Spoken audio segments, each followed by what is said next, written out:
Get in on the action with DraftKings Sportsbook, an official sports betting partner of the NBA. New customers who deposit $5 or more can get no sweat bet up to $1,000 back in bonus bets. Download the DraftKings Sportsbook app now and use code Shannon. New customers can get a no sweat bet up to $1,000 if your first bet loses. Only on DraftKings Sportsbook with code Shannon. The crown is yours.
Hello, ladies and gentlemen. Thank you for joining us for another episode of Nightcap. I am your favorite Unc, Shannon Sharpe. He's your favorite number 0, Arizona Wildcat legend, number 0, Hibachi, Gilbert Arenas.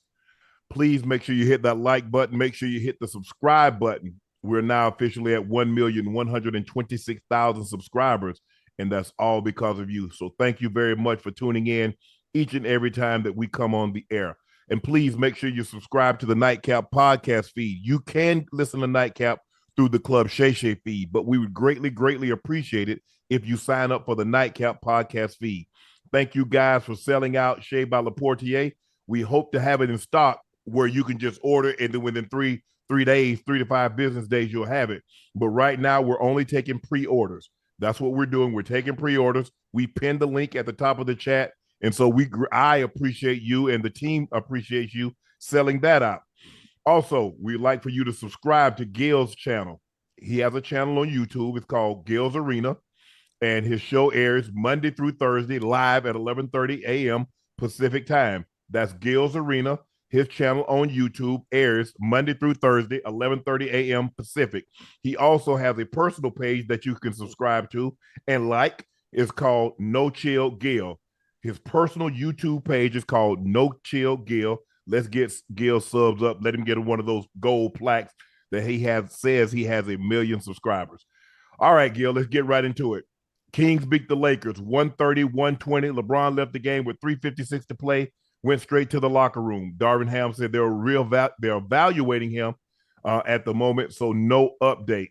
The Lakers led by 19 in the first quarter before a massive turnaround, and the second quarter had them down 15 at the half, and the game never got within single digits. I think they cut it to 9, maybe once in the second half, but I think that was as close as they got, and this was a consequential loss for the Lakers because instead of pulling a half game behind Sacramento for the 7th seed and tying Dallas for the 8th, they fall 4 games back of the King with the loss, 2.5 back in the overall, and lose the season tiebreaker to the Kings. For me, Gil, before you get into it, it really wasn't the second quarter. It was the end of the first quarter in which they were up by 19. They were up by 19, and they allowed the Kings to go on that 10-0 run to close it out. So they got outscored in the second quarter 44-20. But when you add that 10 points that they gave up in the last minute, 15 seconds of the first quarter, they really got scored 54-20. And so I thought that was the difference in the ball, a lot of the difference in the ball game, especially in the first half. But what did you see in the first half? What did you see overall in this ball game? Yeah, during that time on that 10-0 run, I think Austin Reeves took 4 of those shots and missed all 4. They were good shots, but 4 of those shots he missed. They kept passing him the ball and he kept taking it. So there would have been a time where, usually you miss 2 in a row, and they're making a run. I think they should have called a timeout a little bit earlier. I in don't that know run. why Darvin Ham. You see that the other night. He just like even with the Nuggets. Let's go back to the Nuggets. Not to cut you off, Gil. You saw the Nuggets make their run, and he's standing on the sideline like Phil Jackson, bro. Quell that run. Call a timeout. You ain't Phil Jackson, So, sometimes a coach will allow you to play through those runs to build character. But at this point in time, you can see Reeves are struggling a little bit. So the fact that he did take 4 or 5 of those shots, that was part of that 10-0 run. And go ahead. For a team that's supposed to be great at defense, you gave up too many points in the paint. Ooh. You gave up too many points in the paint, to be such a great, so you have, you do have LeBron back there. You do have AD back there. So Rui's back there. So the fact that you gave up 70-something points, to a team that shoots a lot of threes is not a winnable formula. Yeah, you look at De'Aaron Fox. He's the Laker killer. And he's averaging 30 coming into the game in this last 5 or 6 games against the Lakers. He drops 44 on 19 or 32 shooting. And the thing was, again, Sabonis outplayed AD. He outplayed him. He had a triple double at the end of the third quarter. You look at Malik Monk comes off the bench. I think he gave him 26, 28. He gave him 26, 10 of 19 shooting, 3 of 5 from the 3-point line. Davion Mitchell came off the bench. He went 4-4 from the field, 4-4 from the 3-point line. But let's just say, for the sake of argument, if you can get LeBron was great. I don't think he took enough shots. He was 10 of 16, 10 of 10 from the free throw line. He was 31, 13 and 5, 31 points, 13 assists, 5 rebounds, 1 steal, only had 3 turnovers. So you could live with that. But AD had 14 and 11, but Sabonis gave you 16, 20, and 12. So you can't, and see, that's what that happened the last couple of games. Jokic outplayed him. You can live with Jokic outplayed him. Jokic is the first or second best player in all of basketball, but you can't let Sabonis outplay you. You got to play him to a standstill, because De'Aaron Fox is gonna. De'Aaron Fox basically outscored D. Russ and he outscored AD, D'Lo, and Austin Reeves by himself. They had 42 between the three. He had 44 alone. Yeah, with Sabonis, to be honest, it's one of those type of stats where he outplays you, but there's nothing you can do about, he's going to get all the rebounds. So it's not like he got a lot of offensive rebounds. The assists, him passing it to his teammates, that's his job. So you can't really quantum that. But he's pushing it. He's pushing it. You see him get the rebound. He's pushing it. He's going at but you can't, that's not in AD's control, where that's his style of play. The Euro bigs just has more tangibles. So the assists, kind of push them above the American big right now, because they can get their teammates involved. When they're not having a great offensive game, they can make those passes. Like Sabonis, I think he's leading in triple doubles this year over. He is. Yoke and Luka. So, he's really going under the radar with how dominant he's been playing. See, that's why you cook his ass on the offensive end. You go get 30. You go get 30. See, this is where he needed one of those 35-15 games. So now all of a sudden he's exerting a lot of energy. He didn't really have to exert a lot of energy to get those numbers. I mean, he played 38 minutes, but he had a triple-double at the end of the third. And so now he's just adding to that total. And that's where AD's going to have to, he's 5 of 13. He missed some shots early. I didn't think he was as aggressive as he needed to be. But when you get a guy like that can score on the offensive end, and he's not a guy that's going to give you 30, but he's going to quietly, he can give you 20 and 20 and 10 and 20, 20 and 15. You've got to punish him. AD needs to have, that was the game. AD needed that 35-15-6 game.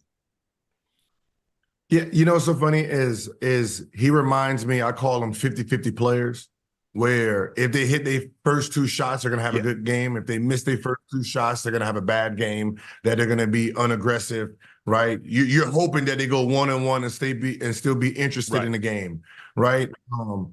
what makes a real star is I can have a 0 for 5 first half and then give you 45 or 50 in the second. KD right? last night. You still struggled the whole you game, have to and once still he got it going, the late in the fourth and in overtime, he took the game over. Yeah, you can't just call it a night. Oh, I missed 3, 4 in a row. It's done. I'm done. Right? You have to still be engaged and do some of the other things that keeps the team involved until you get your momentum and your rhythm and your confidence. And sometimes what happens with AD is when he starts missing early, he just becomes uninterested offensively. Yeah, they didn't play any defense. De'Aaron Fox got whatever he wanted. He got to wherever he wanted. At some point in time, Gil, what about trap him and get the ball out of his hand? Is that ever an option in an NBA game to trap somebody and make them give the ball up? Now, not somebody that fast, right? You just compromising. You just compromising your defense compromise when you're talking about. But I see he got it going. Yeah, everybody can't have it going, Gil. You know what it is? They haven't understood with fast guys like him. What fast guys like him wants to do. Derrick Rose, I did it. John Wall did it. We want to set the pick at the damn half court. Get a running start at you. To see if you dumb enough to bring your ass up there so we can just zoom by you, right? Because we have more running room. With those type of guys, you sit at the three-point line to take away their burst of speed. They don't realize that because they want to pick it up. We're going to set the pick as high as possible. And then we get a run at the big man, which that's what Fox does very well. I thought the key to the run with the Lakers was when Hayes got the and one. And they called it an offensive foul on a natural way of jumping. Like I jump like, when you're right-handed, your right leg is come up. Is pushed forward. So what happens is that put them within 9. Yeah. Right? That put them within 9. He gets the free throw 8, and then they came down and made a 3. So the fact that they took that away, they took away that 3-point possession. So it could have been 12, a 15-point game, and they get a couple more. Now, what could have been an 8-point game now is a 19-point game. Yeah, and I think that was one of those key moments with the refs. And, as one of the refs who actually played, I forgot his name, but he did play basketball. Who was the official? Something Wood. Oh, yeah, Al Wood. Is it Al Wood? Leon. Woodred? Who was the ref today? Hold on. Up here? Where would I find the refs at? Was it Derek Collins? Derek Collins played, right? Derek? I know there was a I don't know if he had there was a Wood that not Woods, but there was a guy that played.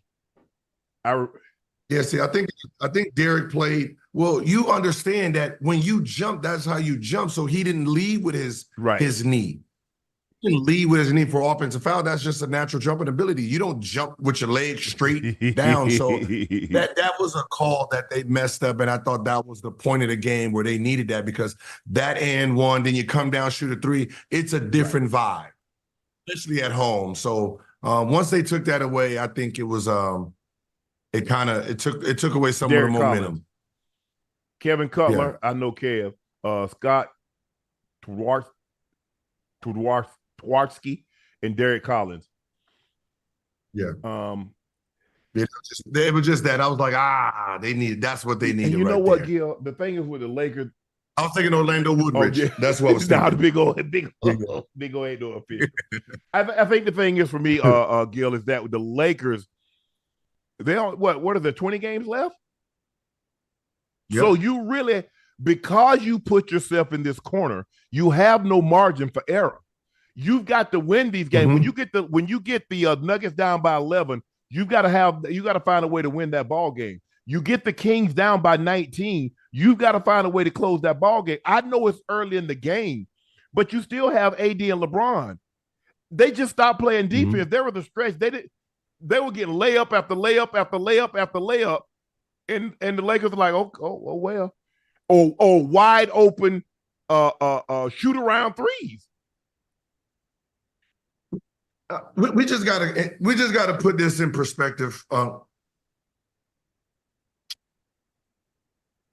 right now, 7, 8, 9, and 10 is locked for 7, 8, 9, and 10.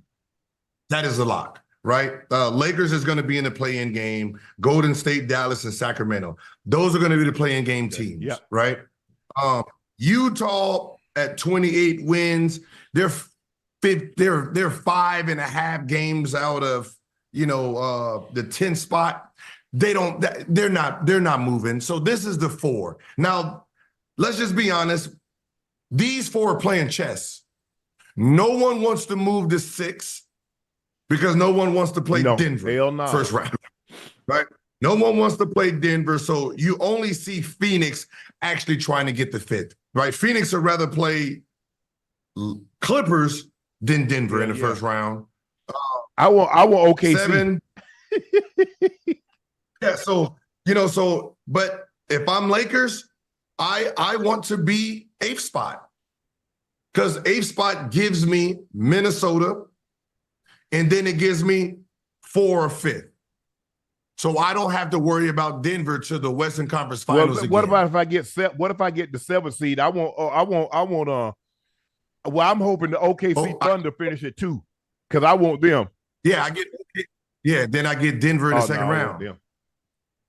I don't want Denver either.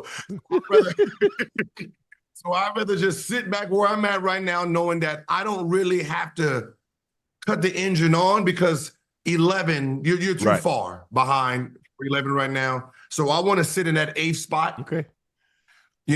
Take on tough Minnesota, and then I have the Clippers, New Orleans, or Suns for my second round.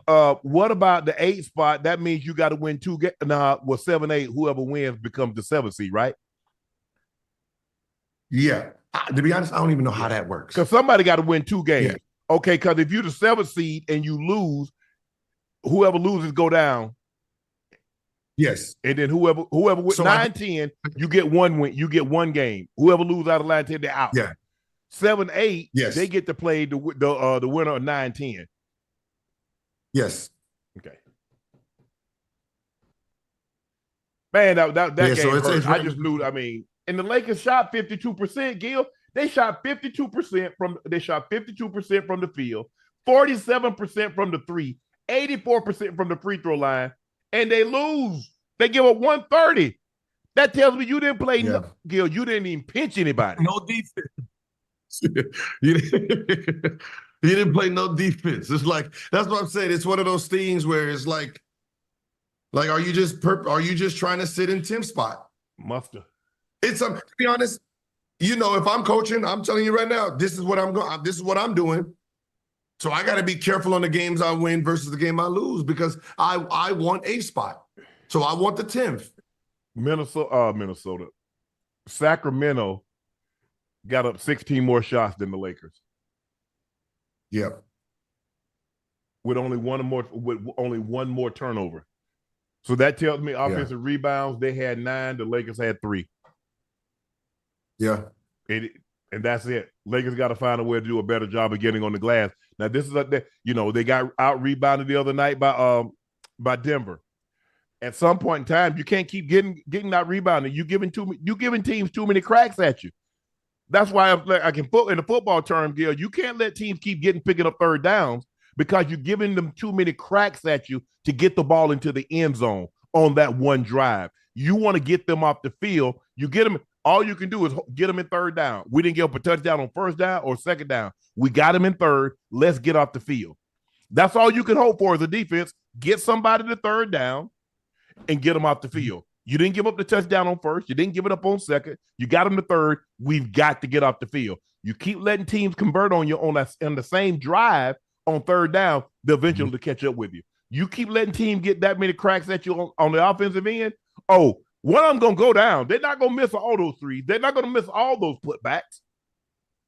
Mm-hmm. I don't understand where I don't think, I want to be inside the locker room when he's giving out his speeches because it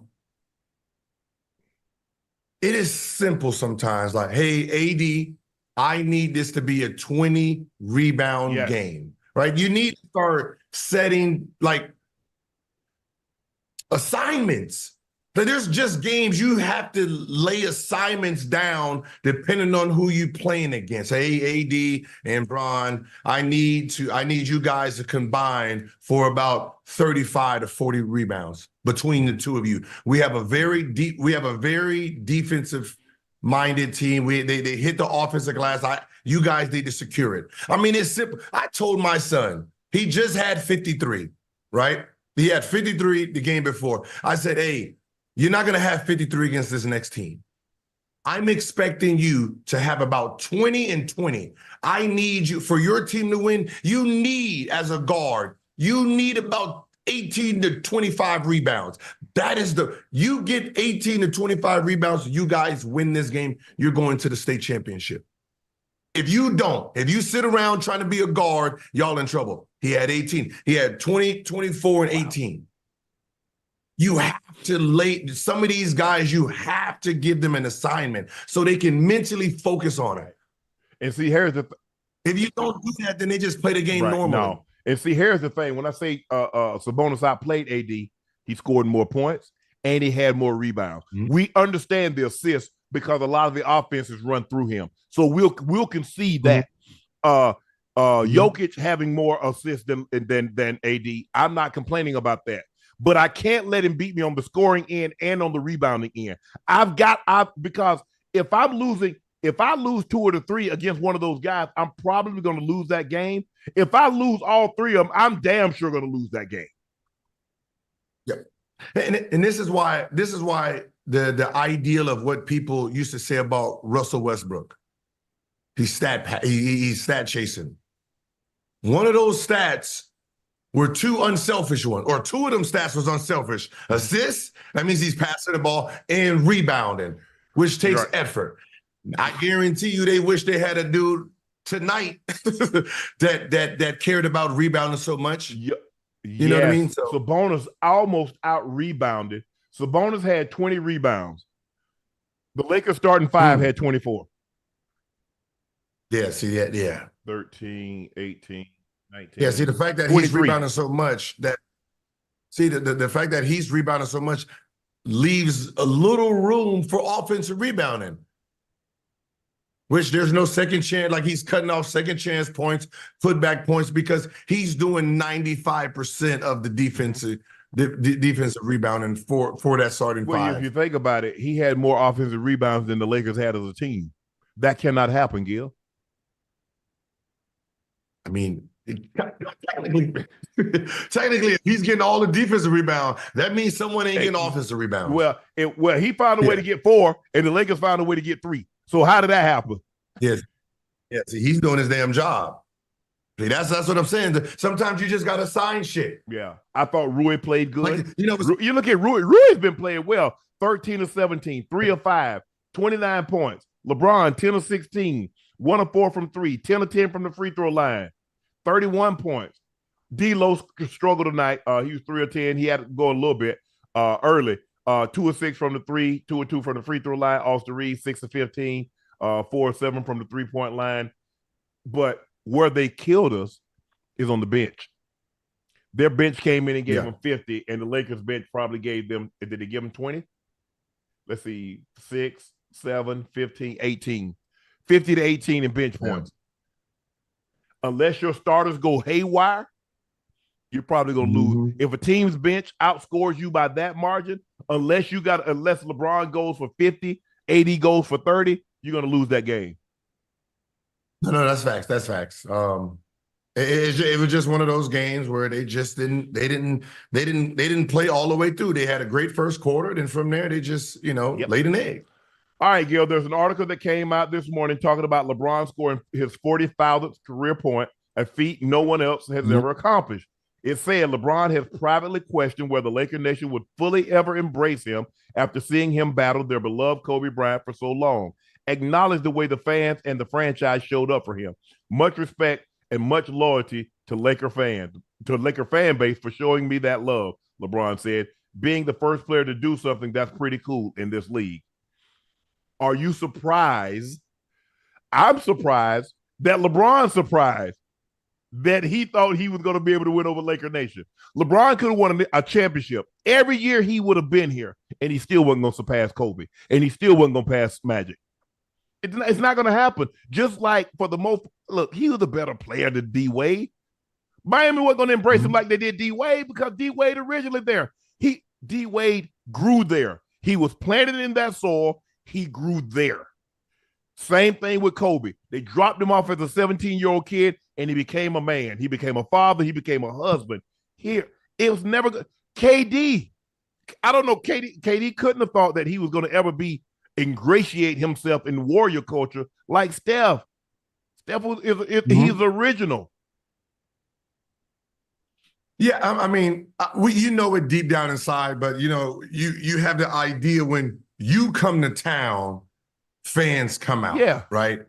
So, you know, when he came to LA, remember, he's only coming there once a year.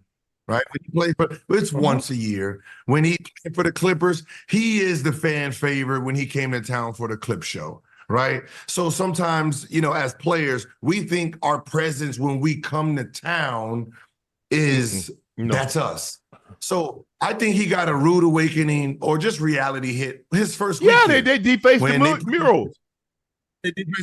But you would think that your greatness, and I think, you know, everyone kind of like didn't understand what I said, where he doesn't deserve a statue because he hasn't. LeBron James, the name, fuck yeah, has a statue. LeBron James' Laker resume doesn't have a statue here. His resume as a Laker is 89, probably 9,000 points as of today. 9,000 if you got that. One championship, that is not a statue. Right. Jersey in the Raptors? Yeah, okay, 9,000 points. You know, 6-time all-star, 5-time all-NBA, which would be 6. You know, yeah. But a statue outside, nah, the minimum he's going to need is to beat Shaq at 13,000 points in this uniform, right? That's what I'm saying. In this uniform. His statue is going to be outside of Cleveland. That's where he should get one in Miami. That's where the statue. Well, tell me the guy that got 2 MVPs and 2 Finals MVPs with 4 final appearances. No. We're not talking about his resume. We're talking about his relationship. Oh, yeah. Well, okay. That's a different story. Pat Riley's going to have to leave before then.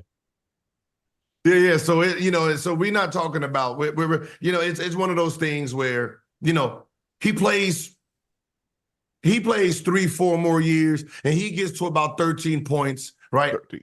He can make your argument, but that's what I'm saying. Shaq's resume is 3 rings. Finals MVPs. 3 Finals MVP with 13,000 points as a Laker. And that's the bottom end of, you know, of the totem pole there. So he was a rental. He was no different than, you know, Wilt Chamberlain when he came. You know, LeBron was a rental for the Lakers' greatness. And, you know, that's just something that he's just going to have to accept, right? Even though most of his milestones came in this uniform. 30,000, passing Kobe, passing Kareem, 40,000. Assists, rebounds. Yeah, the milestones were hit here, but the legacy wasn't built here. I agree. And that's just something he's just going to have to really just understand. And it's just part of the game. Yeah. That's all. It ain't nothing personal, right? I mean, if this was the Clipper Nation. Oh, Clipper. Right? Oh, yeah. The Clippers take it, but hell, they take me and you right now, Gil. I mean, we win 50 games. We get our jerseys home. Best route to get to the NBA Finals. Oh, they gonna build a statue of your boy. What the hell they got? They have a statue of the whole goddamn James family out there. I mean, come on now. Yeah, but I think, look, I used when I was describing KD going to Golden State, I said Golden State was new addition. Bobby Brown left, they brought Johnny Gill in. Johnny Gill can outsing Bobby Brown, but he was never going to be accepted by the fans because Bobby Brown grew up with those guys in Roxbury. Yep. That's just the way it is. No. Kobe Bryant grew here. Magic Johnson grew here. Now, we know what Kareem is, but that's why people know. That's why no one ever puts Kareem as the greatest Laker, because he didn't grow here. He got 3 of those MVPs in Milwaukee. He got one of those finals of that finals MVP in Milwaukee. So that's what they got. They know most people, 90% of the people got Kobe first.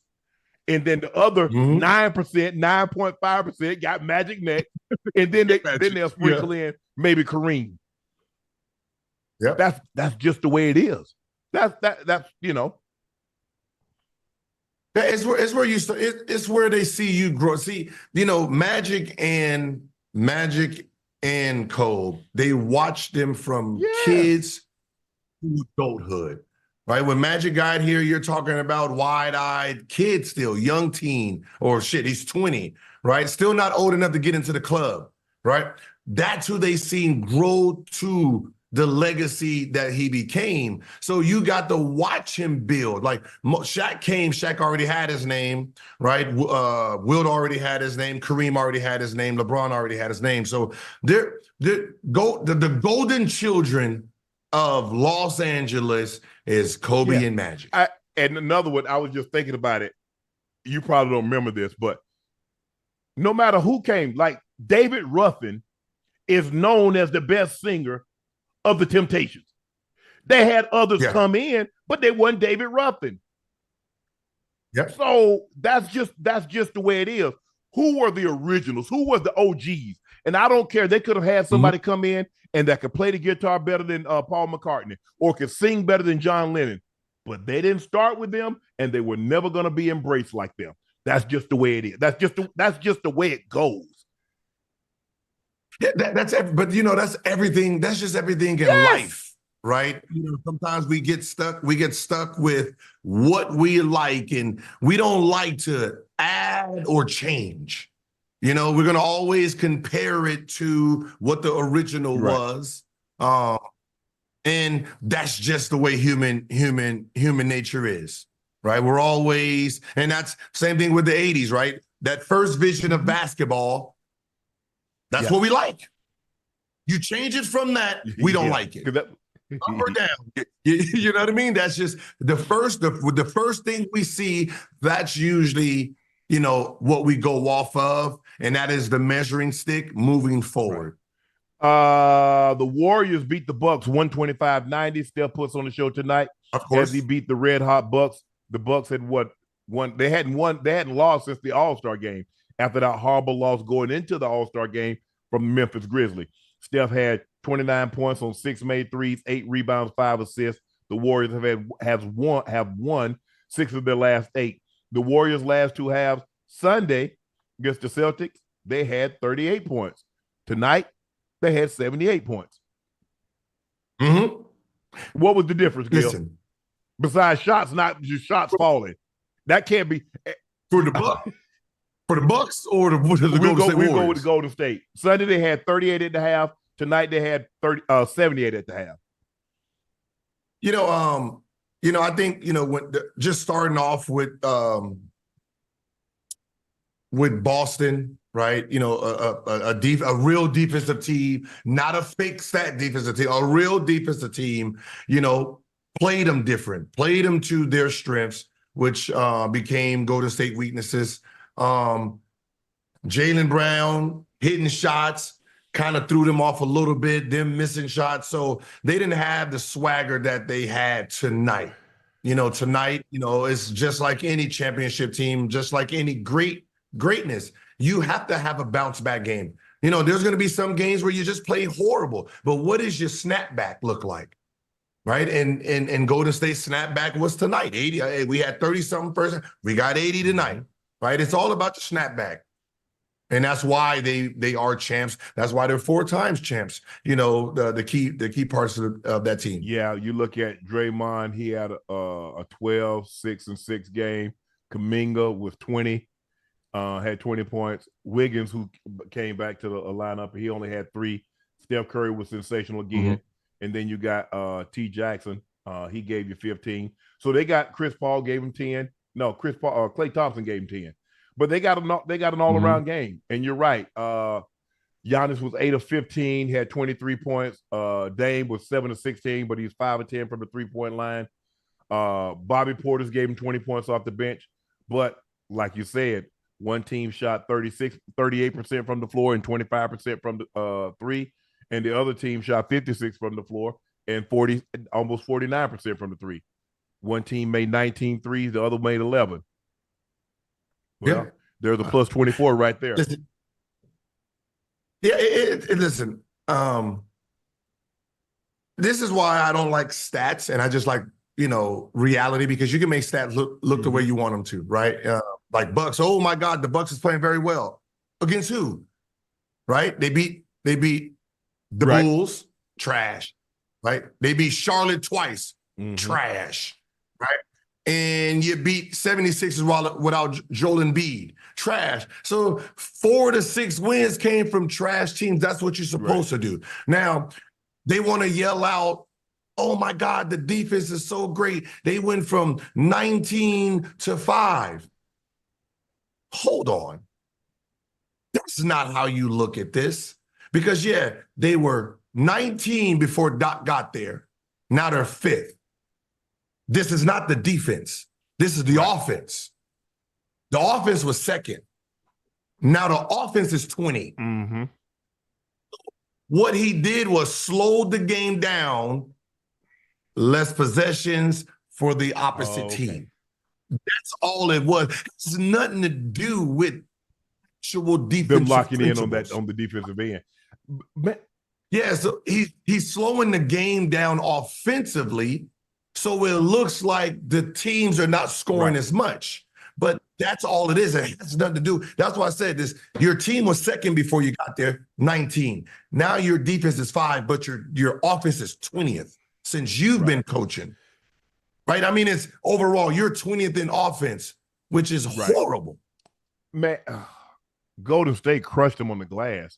Out-rebounded them 50 to 36 and out-assisted them 37 to 19. And you would think with Giannis, with Bobby Portis, with Brook Lopez, how the hell does somebody, but I should know, Brook Lopez averaged like 7 assists for a career, and the dude's 7-12. So I shouldn't be surprised by that, because he's never been known as a rebounder. Is even for a big, he's a below average rebounder for someone his size. Brook Lopez ought to be ashamed of himself. He had 4 rebounds. No, I get 2 with 2 artificial hits right now, Gil. 55. All I'm gonna do is box out. Be honest, you're boxing out, but no, we need rebounding. Boxing out is cool. It's like he's been taught, just box your man out and we're gonna team rebound. This ain't no team rebounding type of, go get the goddamn ball. and that's the problem, man. You got all that height back there, and you got rebound. You're getting out rebounded by an undersized team is a problem. I mean, the tallest guy they started is Kuminga. How tall is Kuminga? 6'9", 6'8"? Maybe it's Wiggins. 6'9". Yeah. And you got 6'8". You got a bunch of group 6'8" across the board. You got Giannis at 6'11". You got Lopez at 7'2". And you mean to tell me you got out rebounded by those guys? And then you got Bobby Portis at 6'10". Yeah. Kuminga 6'7". Kuminga 6'7". Wiggins got to be at least 6'7". So that's even worse, because you got 2 guys, the tallest guys, they starting a college team. College teams start 6'7", it goes 6'7", 6'7", maybe 6'9", 6'5", 6'3". Oh, I mean, a good high school team. There's high school team.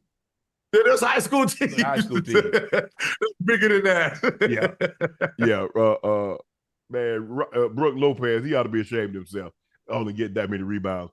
Gil, what you want to talk? But I guess. But look, you have to give Golden State credit too, because they're a small team. They do focus on getting the ball. Yeah. Right. We're gonna all go after the ball so we can get into our break. But you know what it is though, Gil. Also, is that when you shoot when teams shoot a lot of threes, ain't no telling where the ball gonna go. So now it's a hustle situation. It's not like guys shooting threes. You're like, okay, it's gonna for the most part, man. When you shoot a three, it might take a long bounce. It might go straight up in there. It might go way over here. It might go way over there. It might come way out here. And then when you got those small guys, because it ain't like Brook Lopez, he fleet of foot. You know what I'm saying? But every team, like it's just one of those things. Every team, you getting 4, 5. I mean, like I said, he probably averages 7 rebounds for a career, which is horrible for a guy his size. Now, I'm not saying it's horrible. I mean, because you get a guard to average that, or a point guard. Russ probably averages that. LeBron averages that for a career. But for a center, yeah. It's horrible. It's terrible. Yeah, like the Magic beat the Wizards. Magic are quietly 4th in the East. Paolo Banchero, 25.6 rebounds, 10 assists in the win tonight. Why do you believe Paolo and the Magic are flying under the radar?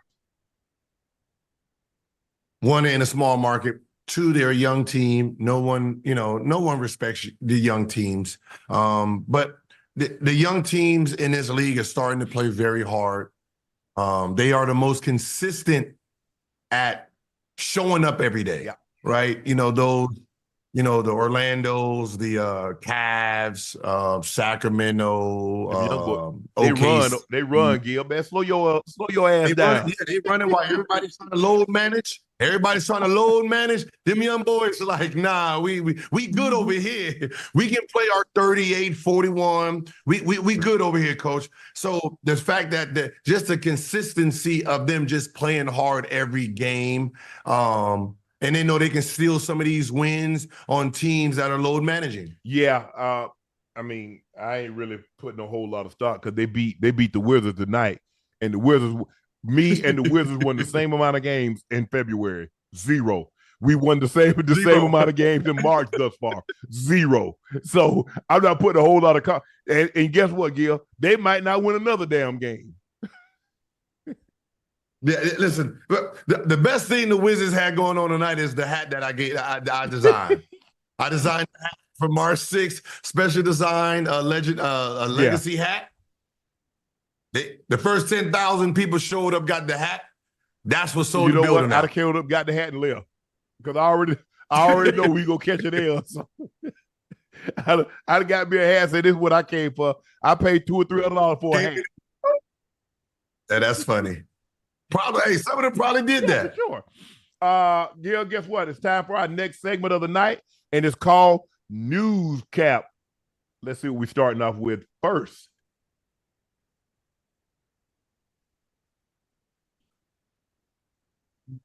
What sound? Man, what? Ash, this a bull jive, Ash. Check this out, Gil. Udonis Haslem says Chris Bosh was more important than LeBron James during the Big Three era. Can we take a listen to what UD had to say? Let's play the sound. I'm telling you, CB, if he stayed healthy, would have still be playing. Everybody think that our most important player was Bron. Our most important player. I'm telling you, CB, if he stayed healthy, would have still be playing. Everybody think that our most important player was Bron. Our most important player, not our best player, but our most important player was CB. Yeah. Yep. Damn. He was our most important player. Yeah. If Bron went down, you could bring in D-Wade, and it's not the same player, but you're gonna get similar results of what you're gonna get out of the player. Making plays, he can go for 30. We couldn't simulate it. We ain't have another CB. And the way Spo started using him too was impossible to guard. Like he was shooting threes. Like he was. That's why that man was cold, brother. Nah, he closed it out on threes as a big. That's what I'm saying. Gil, go ahead, Gil. Take off with this. Unc, I caught some heat for this, Unc. They thought I was lying, Unc. A lot of people said, was you there? Where'd you get the information? You remember when D-Wade and CP3 was talking about we're going to start the Big Three?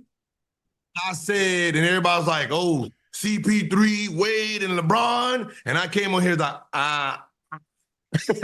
that's not what Pat Riley was envisioning, right? They thought they can get rid of Bron and bring in CP because they thought that they can replace What they needed was somebody who can control the game because they felt that they would have won with CP3, Bosh, Wade. Right.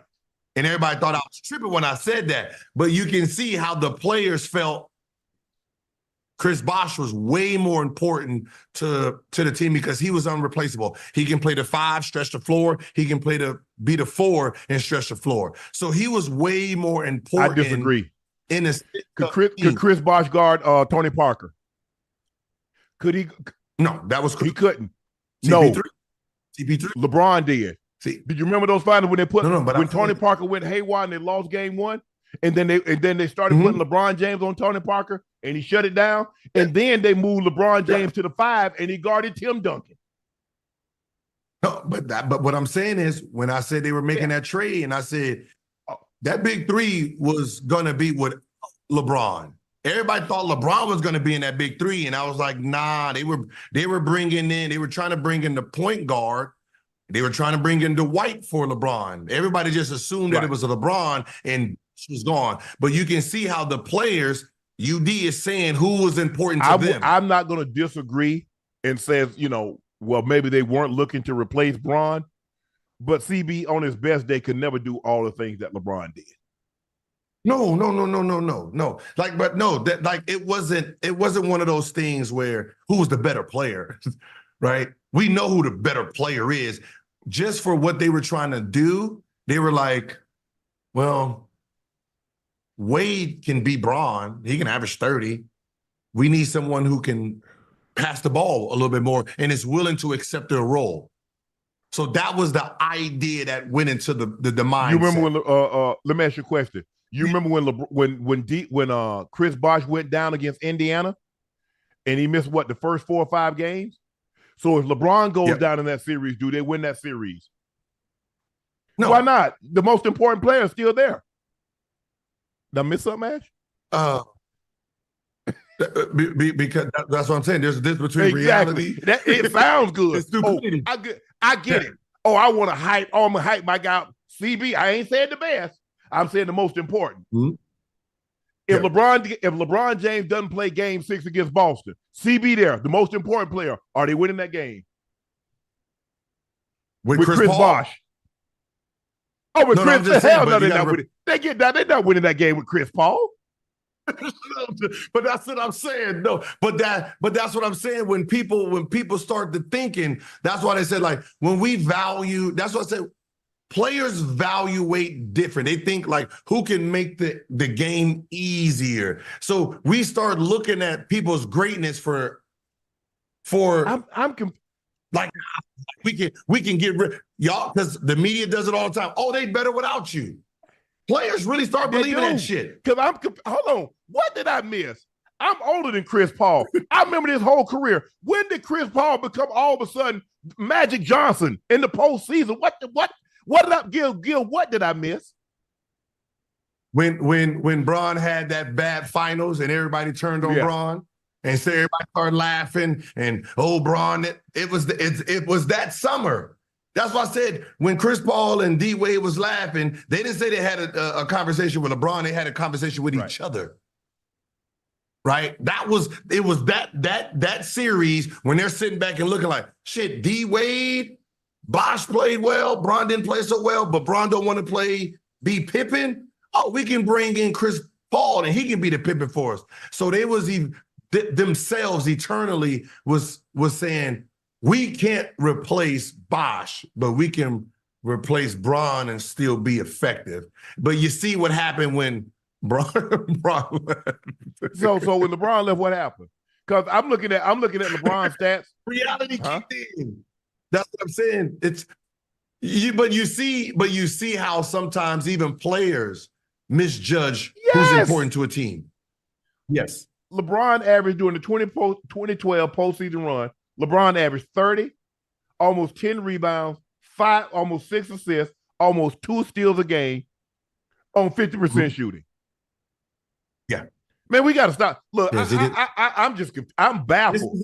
Like I said, I'm old enough to remember. I remember every game. Chris Paul has never been LeBron. But that's what I'm saying. They're not thinking about the championships they won. They're thinking about that series that they lost, and they're looking at their valuation. That's how it is. Just like when Kobe had to prove a point.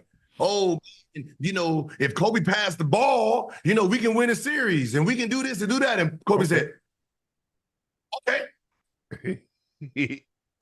Lost. I thought these guys were supposed to be good if I passed the ball. Trash. And you know what I mean? And that's what ends up happening. You get this false sense of what reality really is. It really is. Because, LeBron, and then the next year he followed up averaging 26, almost 9 rebounds, almost 7 assists, almost 2 steals a game on 49% shooting. See, sometimes you take a player can be so great and you're around him, you don't really see the greatness. But because I disagree. He believed that their most important player, but it's hard for me to believe that Chris Bosh was more important to the Heat because he couldn't do the things that LeBron did. Like LeBron could at that point in time in his career, LeBron could legitimately guard 1 through 5. From Tony Parker to D Rose to a Paul Pierce to a Kevin Garnett to a Tim Duncan. Now, I'm not saying he's going to take Tim Duncan for the entirety of the game. I'm not saying he's going to guard Kevin Garnett. But when they went to that lineup, he absolutely could. Because we saw it in Game 7 of the finals against San Antonio. Yeah, but there's no difference when when a coach is putting someone on the bench because they think it makes the team better, when in reality it don't, right? It's just these false pre-notions we put in our heads, and that's what Miami did. Just like if someone says Pat Bev is the most important player on the defensive end to the Bucks because he talks, and then he incites Portis and them two, sitting there with all this energy and doing all that, right? It's believable. But is it reality? It's you know what I mean. That's all it is. It's not a reality, because if Chris Paul comes there, you guys are not winning 2 championships. You guys are not even getting to the finals, and that's the fact, right? Because what happens is LeBron gets doubled, which frees Dwayne Wade. There's nobody doubling Chris Paul. They're going to be doubling Dwayne Wade. Now CP3 has to be Dwayne Wade, which he can't do that. Right. See, if you're doubling LeBron, Dwayne Wade gets to play by himself, ISO basketball. He gets to dominate the game. If we double Dwayne Wade, LeBron gets to eat, Bosh gets to eat. If you double Dwayne Wade, Chris Paul can't mimic that dominance. I agree. You know what I mean? That's why I said, so reality is not real. That's just locker room talk shit when motherfuckers speaking behind the scenes like, yeah, man, I don't know if it's gonna be a good thing for us, man. You see what he did in the finals, man? Oh man, we might need to trade him, man. I guess when LeBron had that game 6, they went to Chris, hey, LeBron, you played well. CB, we couldn't have done this without you. CB, we could have done this without you. LeBron dropped. It's one of those things, man. It's just it probably was that conversation after that when they lost to Dallas, and them boys was having conversations that summer. Yeah, that's all. Draymond says Victor Wembanyama, Wemby, doesn't deserve this Defensive Player of the Year. Let's take a listen to what Dre had to say. Play the sound. He's currently second in odds to win Defensive Player of the Year, although I can't quite agree with that because they have the 24th best defense in the league. Now, that's where you kind of get into like his team is not that good, they're young, and blah, blah, blah, but what he's doing is incredible. But you just can't move the line like that. Like, you're not allowed to, just because he's young and the team is bad, a guy on the 24th best defense in the league can win Defensive Player of the Year. I don't agree with that. Gil, what's your take? Listen, the award is Defensive Player of the Year. That defensive team, right? Yeah. So he is more important than Draymond was when Draymond won Defensive Player of the Year. See, Draymond it was a 5 points difference when Draymond was on and off the floor. With Wemby, it's 7.4, right? So his impact, he impacts the defense more than Draymond Green does. The problem with Wemby is there's no other players that know how to play defense on this team. Right? Not one. It's just him. So when he's in the game, like as a team, they're 24. When he's in the game defensively, they're around top 5 when he's playing. Well, because you got to remember, he's only playing about 29 to 30 minutes. So that means 18 minutes he's not on the court. Scoring.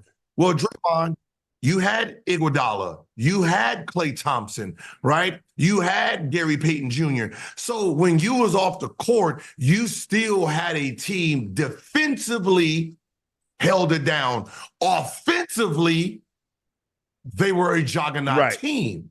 So if you offensively had the best team, so when you're not in the game offensively, they're just doing what they're doing. You got Hall of Famers on your team to keep you in the top 1, 2, or 3, right? So he doesn't have that. So you can't penalize him because he doesn't have KD, Curry, or Clay on the team, right? That's not his fault. As a player by himself, he is doing his job. So this is one of those things where you have to move the goalposts. In 56 games, he's averaging 20 points, 10 rebounds, 3 assists, 1 steal, and leads the league in blocks. I think the last rookie to lead the league in blocks was David Robinson, if I'm not mistaken. Along with leading the league, along with leading the NBA in blocks per game and total blocks, Wemby is 12th in rebounds, 14th in steals, 10th in defensive win shares, and 3rd in defensive rating. Yeah, so that's defensive player of the year. Yes. Right, yeah, that's what I said. So right now they're trying to put team success in. That's what I'm saying. It's like sometimes there is an anomaly, and he is that person that's coming into the league. And defensively, he is the one person out there that's doing the job. It's no different than rebounding and rebounding totals, right? Right? If my team is last, but I'm averaging 20 goddamn rebounds a game, you got to give me the award. Draymond also later talked about Tatum deserving MVP when talking about team success. And the MVP has been something that we've talked about on First Take a lot lately. But here's the thing now. People always talk about, he's the best player on the best team. But we looked at some, I guess a lot of the voters, they go to second level and next level stats. Here it is in clutch time, of players that's taken at least 45 field goal attempts.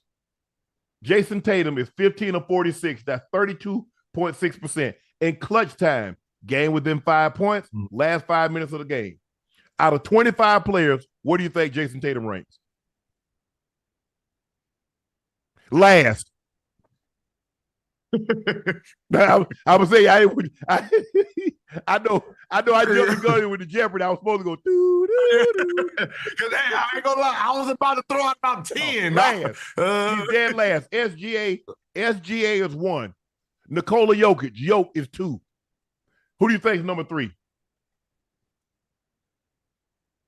LeBron James. LeBron James, probably. So the best player on the best team in clutch time, last 5 minutes of the game within 5 points. Well, okay, hold on. That's and we saw it last. It was just on display last night. They had a 22-point lead against Cleveland last night. We just saw it on display. We just saw it. Yeah, but that can be deceiving too. You can't use that metrics in because their team is number 1, and how many close games have they actually had? That's my point. Right? Right. Just because they're blowing teams out. Just like when Steph was doing it, right? When Steph was winning and he won MVP, what was his clutch rating? It wouldn't have been that high because he was never in the game for clutch moments. No, but here's the thing. We're just taking players that have attempted at least 45 shots. So yes, they won a lot of games, but he's 15 of 46. Okay, so clutch. So what is the clutch? What is the clutch? Last metric 5 since minutes of that's the game within 5 points. So we just talking about that. That's all we talking about, Gil. We ain't talking about no other time in the game. That's it. Well, all right. So let me see. Last 5 minutes. So that'll be Shea because he's going to always have the ball. The ball goes into Jokic, right? Of course, LeBron is going to control all of that. I'm pretty sure Giannis. Who's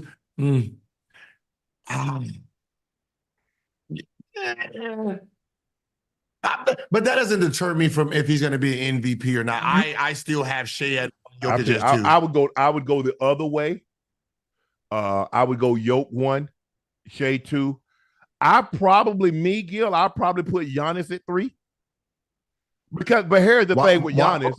Giannis' seasons have been so, he's averaging 30, giving you 12, giving you 6, but you say, yeah, but he did that last year. And he did that the year before. So you get numb to him giving you 30, 12, and 6. And then when you go back and at some point in time, we're going to come back and look at like, man, Giannis had like 5 seasons. He went 30, 12, and 6. Yeah. And I think that's what happens, Gil, is that we get so accustomed to great players doing great things, and they make it look so easy. Mm-hmm. Well, hell, if it was easy, a lot of other people did. You're talking about only a handful of guys.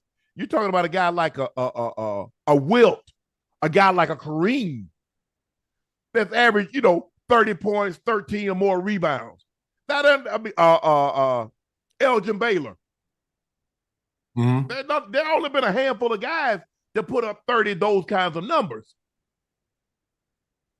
Okay, so when you with Jokic, right? When he won the MVP, he averaged 26, 10, and 8. The second MVP, 27, 8, and damn near 14. What's he at now? He lost 24, 9, and 11. This year, he's averaging 26, 9, and 12. Yeah. Right? Last year, they were 1. This year, they're 3. Why would he be 1? Because last year, let me ask you a question. If Joel Embiid doesn't go 34, 10, and 5, who is the MVP? Because Joel Embiid had such a historic season. We get 26, 6, and 6. They growing trees. Yeah, Jokic wins it. Jokic would have won it last year, right? So from last year to this year, he was number 1 last year. He's number 3 this year, and his numbers are not really changing. So what is the metrics of why he should be number 1? He hasn't made no quantum leap to justify it. I think Jayson Tatum is down in points. Give me Jayson Tatum's numbers. He's shooting he shot 63% last year. He's shooting 57. Goddamn. Yeah. But that's what I'm saying. But Jayson Tatum wouldn't be mine either because his team was good. Right. That's why when I say I put Shea because everything he's doing. Team is successful. He's averaging 31 last year. He's averaging 2.2 steals, 6 assists, 5 rebounds. So for the most part, he's playing a lot better with the second youngest team. He wasn't expected to do this, so he's playing like an MVP. Jokic is playing. I think the thing is, what we just talked about, who did we just talk about? Giannis. We've gotten so accustomed to 26, 12, and 9 that you're like, oh, man, get out of here. That ain't nothing. Yeah, but that's what I'm saying. But what is he doing? What is he doing different? Like when we say, all right, he didn't win it last year, he was ranked 1. They won a championship. He's the defending champ. Is he playing like a defending champ, or is he just playing to his standards? But his team, if his team was Boston, if his record was like Boston is, hands down, yes. But his team is kind of worse than they were last year.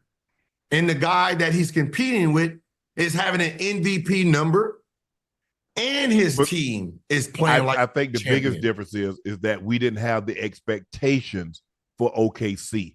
So now, so because of the expectations, but you can't punish Jokic because you set the bar so high. And if he doesn't, so if I'm the best high jumper and you set the bar at 7'8", and I've cleared the bar 7'8" like 7 times, and all of a sudden on this occasion I don't clear it, you're like, well, yeah, you're not the best high jumper. I am. You just had the bar so low for the other guys to get over it that they're still not clearing 7'8". So let me ask you a question. Because I just think the thing is with what he does, what he's asked to do, and Jamal Murray has been out, missed some games, and we know that's the best duo in basketball. And no shade to Tatum and Brown, no shade to Giannis and Dame, AD and Bron, but that's the best duo in basketball. Again, yeah. So a duo. He has help. Oh, just person that's okay. I see where you're going. Yes, yeah. He's a one man. He's a one man show right now. Williams is good, but I don't believe he's Jamal Murray. I don't believe he's Jaylen Brown. So I get what you're saying. I get what you're saying. Jayson Tatum is 27, 8.5, and 5. Jokic is 26, 12, and 9. SGA 31, 5, and 6. Giannis is 30, 11, and 6. So, like I have Tatum third, right? He averaged 30 last year. Team was second, right?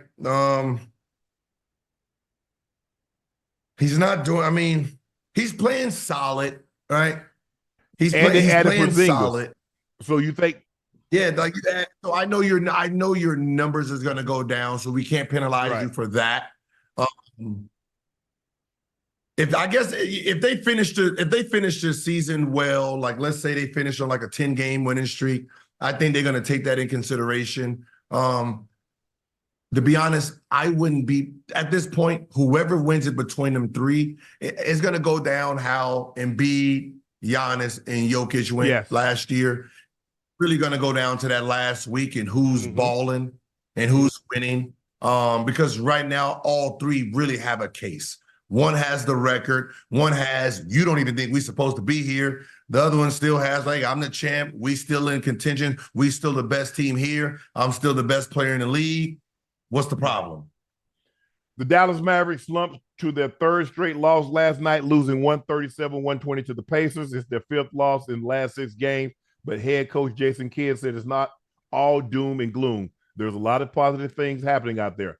I can't tell. As I said earlier, Rome wasn't built in a day. Yeah, but they laid more than one brick. 2011 wasn't built in a day, right? And so there are only a few of us in that locker room who's won at the highest level. And when you look at the Mavs post All-Star break, there's one glaring issue, and it's not just after the All-Star break. It's been a whole year. Defense, they stink. Yeah. Dallas have the 126 is the worst rating and defensive rating in the league. They've done well in the offensive end. 118 ranks 4th, but still they're giving up 8 more points on the defensive end than they're scoring. That's bad. So, but it's not enough. So, what do you see going on with the Mavs? They're just not. You remember last year, right? Last year when they got Kyrie over there, right?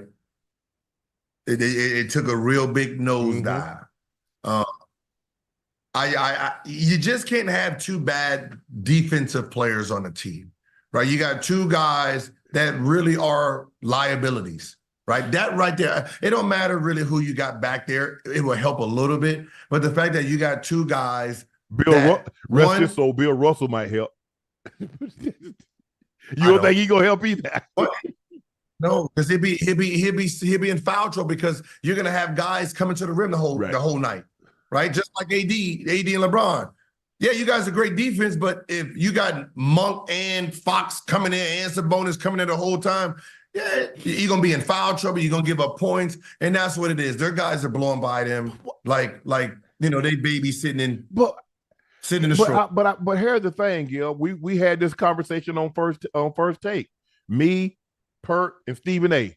And I say they don't play no defense. Oh man, don't nobody play no defense. I say, but not to that level. I mean, they can't even guard a guy with a Uzi in a parked car. So how if you giving up 8 more points on the defensive end than you're scoring on the offensive end? I'm like, what am I missing? Y'all keep saying don't nobody play no defense. Okay, let's just say for the sake of argument, the first 40 plus minutes of the game, nobody plays defense. But what happened when it's in a nip tuck ball game? The clutch time, the last 5.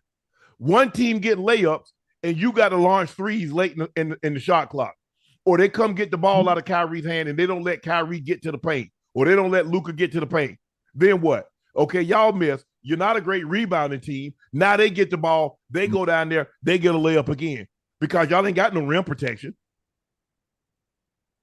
Yeah. I just think at this point that they've built the team around Luka's offense and having protected him defensively.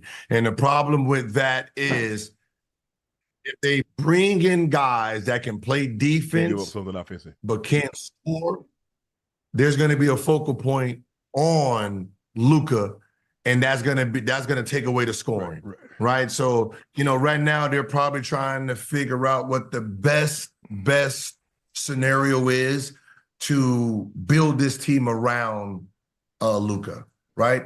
I'm pretty sure that they're going to go after more Euro type players, bigger guys that can protect the paint, rebound, and still keep the floor spread for Luka. He ain't been born yet. The only one that can do that is Wemby. What other Euro guy that can protect the paint? They're gonna have to make some. They're gonna have to make some trades. Come and go around there and grab some of them guys, some marketings, and some of those guys there because they need height. They need height, and they need people to spread the floor still. Right now, they're too small trying to play guards. Well, they better find some big tall American to go over there and mate with some European female, and they can create something that can protect the paint because that's not what Euro players are known for. I think Porzingis kind of like. Him and Luka like clashing kind of messed up the build of that team, right? Because he has the height, he spreads the floor from get another like big that can like rim run, right? And now you have this great little combo. But right now you just have a bunch of guards that can flat out shoot but can't play a defense worth of nothing. That's gonna be tough. That's going to be tough because I don't know. They're a real summer away. They're a real summer away of being. They got to be really aggressive, or they're going to be at least 3 years away, and Luka's going to be just a score machine with no. They better hurry up and get done because Luka next contract he can get $80 million a year. So he's gonna get it. A whole lot of players you can put around a guy with one guy making $80 million a year. Hey. They billionaires around here. But the cap, and now they penalize you. You get that repeater. Now they penalize because they don't want that. They don't want you putting 3. They don't want you doing what Golden State did. They're not going to let you do what the Miami Heat did and put 3 big guys together. Now, granted, the Heat was in all those situations, most of the guys took $3, $4, $5 million a year pay cuts. Yeah. But at $80 million a year, most guys now ain't willing to take no pay cut. Those days are over. Yeah. Listen, all of that is it's fool's gold. It's smoke and mirrors. Right. Whatever you're putting in, these are owners trying to play Monopoly with the same. They all want to start with the same amount of money on a Monopoly board. Right. We all going to start with $1,500. Right? Damn well, some of them already brought their own little money into the game. Because I know I do it. I know I already got a couple 500 sats in the pocket. We go around about 30 minutes and I start buying like, wait, what happened? Bro, a little bit. Hold up, bro. How you get that much money? I already started the game cheating. I ain't even going to lie. But that's how the NBA is. We're not, this ain't fair. This ain't fair, Huck. Right? So they put all these handicaps in if they want to. Yeah, how you go? How you buying property and you've how- been in jail 3 times? And it say take your ass to jail, do not pass go, and do not collect $200. So how the hell you got $3,500 right now, and you done been to jail 3 times? Hey, that's why you gotta be strategic when you pull your money out, huh? Like I'll start the game. Listen, I'll start the game with about at least 900 extra. God have mercy. See, there you go. Out the gate, I'm not even going. Out the gate, I'm cheating from the beginning. Yes, you gotta check pockets when we start the game. Oh yeah. You got we got check. Let me see your pockets. Cause ain't no way you done been in jail the 3 times you roll, you went to jail, and now all of a sudden you Brian Park Place, you Brian Boardwalk. With what? Oh, and I'm this type of cheater. Boardwalk, it ain't even in the cards. I done took that out. Ain't nobody laid on that. Not from the card. I done took that out already. Hey, look here. Yeah. I done took it out. We ain't gonna have you just hitting the chance and then thinking you about to go get the ball. No. The board is if you get both of them. That's what will bankrupt you. Or if you get if you can line up all the property, all the oranges, all the blue, all the green. Now, obviously, it's harder in that corner, but man, you mess around and get the waterworks or something like that, and you got to pay double. Or yeah. Hey, you better start. Hey, I'm telling my secrets, man. My kids probably watching. The kids just cheat all the time. I already know because I used to tell them when they was young. I said, y'all two in cahoots. And they tell my daddy what cahoots mean. I said, y'all two conspiring against me. He land on your property, you don't charge him. I land, I got to pay full price. Yeah. Y'all swap it. Okay. You got one section over here. Now all of a sudden, I got to come. You trade those properties at less than value just so he got the whole corner and I got to land on it. I say, man, y'all. They would be so mad, man. You gotta put your own rules in. You gotta put your own. Sometimes, listen, I even do this. When you land on it, we gotta bid for it. It ain't automatically yours. Yeah. Oh, hell nah. Yeah. Man, that's look, I make up all kind of rules. Whatever you land on, we gotta bid on it. It ain't automatically yours. So you just go to bid. Oh, nah, hell nah. Right? I land on that. I'm buying that. You got that extra 900. When you got that extra 900, you see where that extra 900 come in. And you got to go behind the board once. Because you can't start rolling the dice and say, okay, I land on boardwalk. I got to know, bro. You got to go around the board. It depends on where my goal is. Depends is an adult diaper. That's what depends on. I don't know that bullshit what you talking about, Gil. You're talking about depend. You can't just start rolling the dice and start buying property as you roll the dice out the gate. My kids go to public school. They can't read that damn good, so they ain't reading the instructions. They're not reading the instructions like that. I'm reading. I'm the bank. Hey, I'm the bank. Well, see, that's first and foremost. You never gonna be the bank because I already know. No. Come on, come on. Someone got to keep control of the money, man. Nah. Hey, I'm either the bank or I'm the property manager. I'm making sure the stuff that's important. Yeah. When you, hey, Unc, I'll buy something, and if you ain't looking, I done took my money back. I ain't putting it in the bank. I do that. I do that. Yeah. See, I do that. See, I knew you did something. I knew that. Yesterday, Zion was asked whether he sees himself taking part in the dunk contest in the future. He said, "I've got to do my part, make the All-Star game. If I'm an All-Star, I'll do the dunk contest. If I'm in, if I'm not doing it." Zion has made the All-Star game for the first time in 2021 in his second season. He was also an All-Star again last year, but skipped the game because of a hamstring injury. What's your dream? You talk about past and present. Are we doing past and present? What would be your dream? Let's just say this moving forward. So 2025, what would be your dream All-Star game dunk contest? I will have Zion. I will have Ja, Jalen Green, Ant-Man. Oh, Anthony Edwards. Well, is it only 4 now, or how many did they get? And then I would do Zach LaVine if he's healthy. You could only have, well, damn, how many guys you want to come? Well, you gotta. Okay. How about this? We have 5 because what we gotta have, you can't have the guy that won the dunk contest the past 2 years not come. You got shit. I wouldn't even like, put one of those toppings back in. I wouldn't be mad at that too, because I got dunkers and I got names. I got dunkers and names. They should go back to 6 to 8. I don't like 4. Well, the reason why they stopped going to 6 to 8 because guys were missing like 5 dunks, so that was 30 missed dunks. So the dunk contest was taking as long as an NBA game. Yeah, listen. It's just like the 3-point contest. Either you own or not. You missed the dunk, get your ass next, next, right? And that's just the facts. But that was the problem, Gil. Guys were missing so many dunks before they got one. Guys were missing 5, 6, 7 times.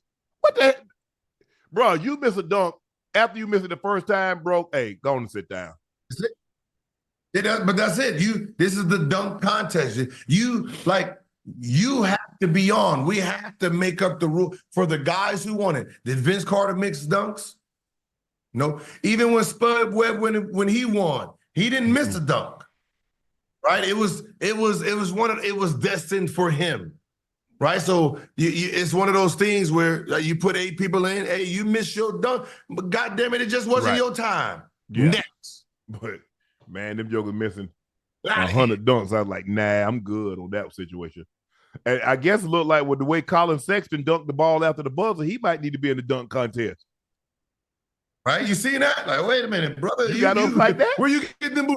Hey, you like the government? Hold on. You let me go ahead and put your name right here. We're gonna put you got an automatic invite. We gotta keep an eye on you. But Zion said he would enter if he makes the All-Star game. And if he's healthy, hopefully he's healthy. Because I like to see him do it. But see, he strikes me as a power dunker. He's more of a Dominique Wilkins type dunker. Not like a Aaron Gordon or Zach LaVine creative. Vince Carter. Vince Carter was one of the few that was a creative power dunker. He still dunked with a lot of authority, even though he had creativity with it. I mean, okay, he got the windmill between the legs. He got the 360 windmill. He can probably, and he can dunk with his left. He can jump with his left and his right, same height. Vince, Zion, no. Zion. So there was only a few that got the same, like J.R. Smith, right, where they had a 44 off the left and off the right, which is rare, right? Like that is a rare. Those are rarity players who can jump off the left, the right, and both. So Zion can jump off of his, like if you see him, sometimes he came down with the right, like LeBron, and he'll switch it to the other side. He's one of those guys who got dual power where he can get creative. But see, the question is, can he jump off one? Because a lot of times, like a Zach LaVine is what we call a 1-foot dunker. Dominique is more what we call a 2-foot dunker. So it'd be interesting. Aaron Gordon, man, for him to do some of the dunks that he did and not to win the contest, man, I just hate it. Because, man, that was great. So, in other words, when Aaron Gordon and Zach LaVine was going, it was pretty good. So LeBron didn't kill the dunk contest, huh? Oh, okay. No. I was just making sure. Nah, it's just one of those things, man, where we wish we got to see it. That's all. That's it. It's just fantasy. We wish we got to see, him in the dunk contest. That's I had this crush on a girl in the 10th grade. I sure wish I could have saw her naked. I didn't, but I turned out okay anyway. You know what I'm saying? If you didn't see LeBron in the dunk contest, you okay. You saw some great dunk contests. You got an opportunity to see Zach LaVine and Aaron Gordon go at it. I mean, Mac McClung, the dunks that he's doing at his size. That's impressive. Not impressive. And besides, we only had one other white guy to ever win the dunk contest. Hell, I don't think we have about two that's entered it. Brett Barry and Matt McClung. Can you remember any other white guys that entered? No. It's done. No. I think Tom Chambers. Did Tom Chambers enter the dunk contest? Tom Chambers could dunk. Yeah, back in like what, like in the 80s. No, he wouldn't. Man, Tom. No, because that would have been Jordan or Dominique. That would have been Jordan No, or I Dominique. didn't say win. I said entered. Oh, yeah, he entered. Tom Chambers had some ups. Who did he dunk on with put both feet? I hope that ain't Mark. I don't know. I think it might have been Mark Jackson. Where he dunked the ball with both hands and had both his knees on Mark's head. I don't. Yeah. Was that who he was? Oh, Rich Chapman. Oh, yeah, King Rex. Yo, yeah. Oh, Rex had some ups too. And Birdman did it too. Bobby Sura. So they had about five Bobby or six. Sura, They did about 5 or 6. They just sprinkled it in there a little bit. So, Paul Pierce compares the Knicks to Instagram models with too many filters when discussing their recent success. The Knicks are like Instagram models. I'd be on Instagram and I'd be like, damn, she fine. Then you catch them in person, you're like, this you?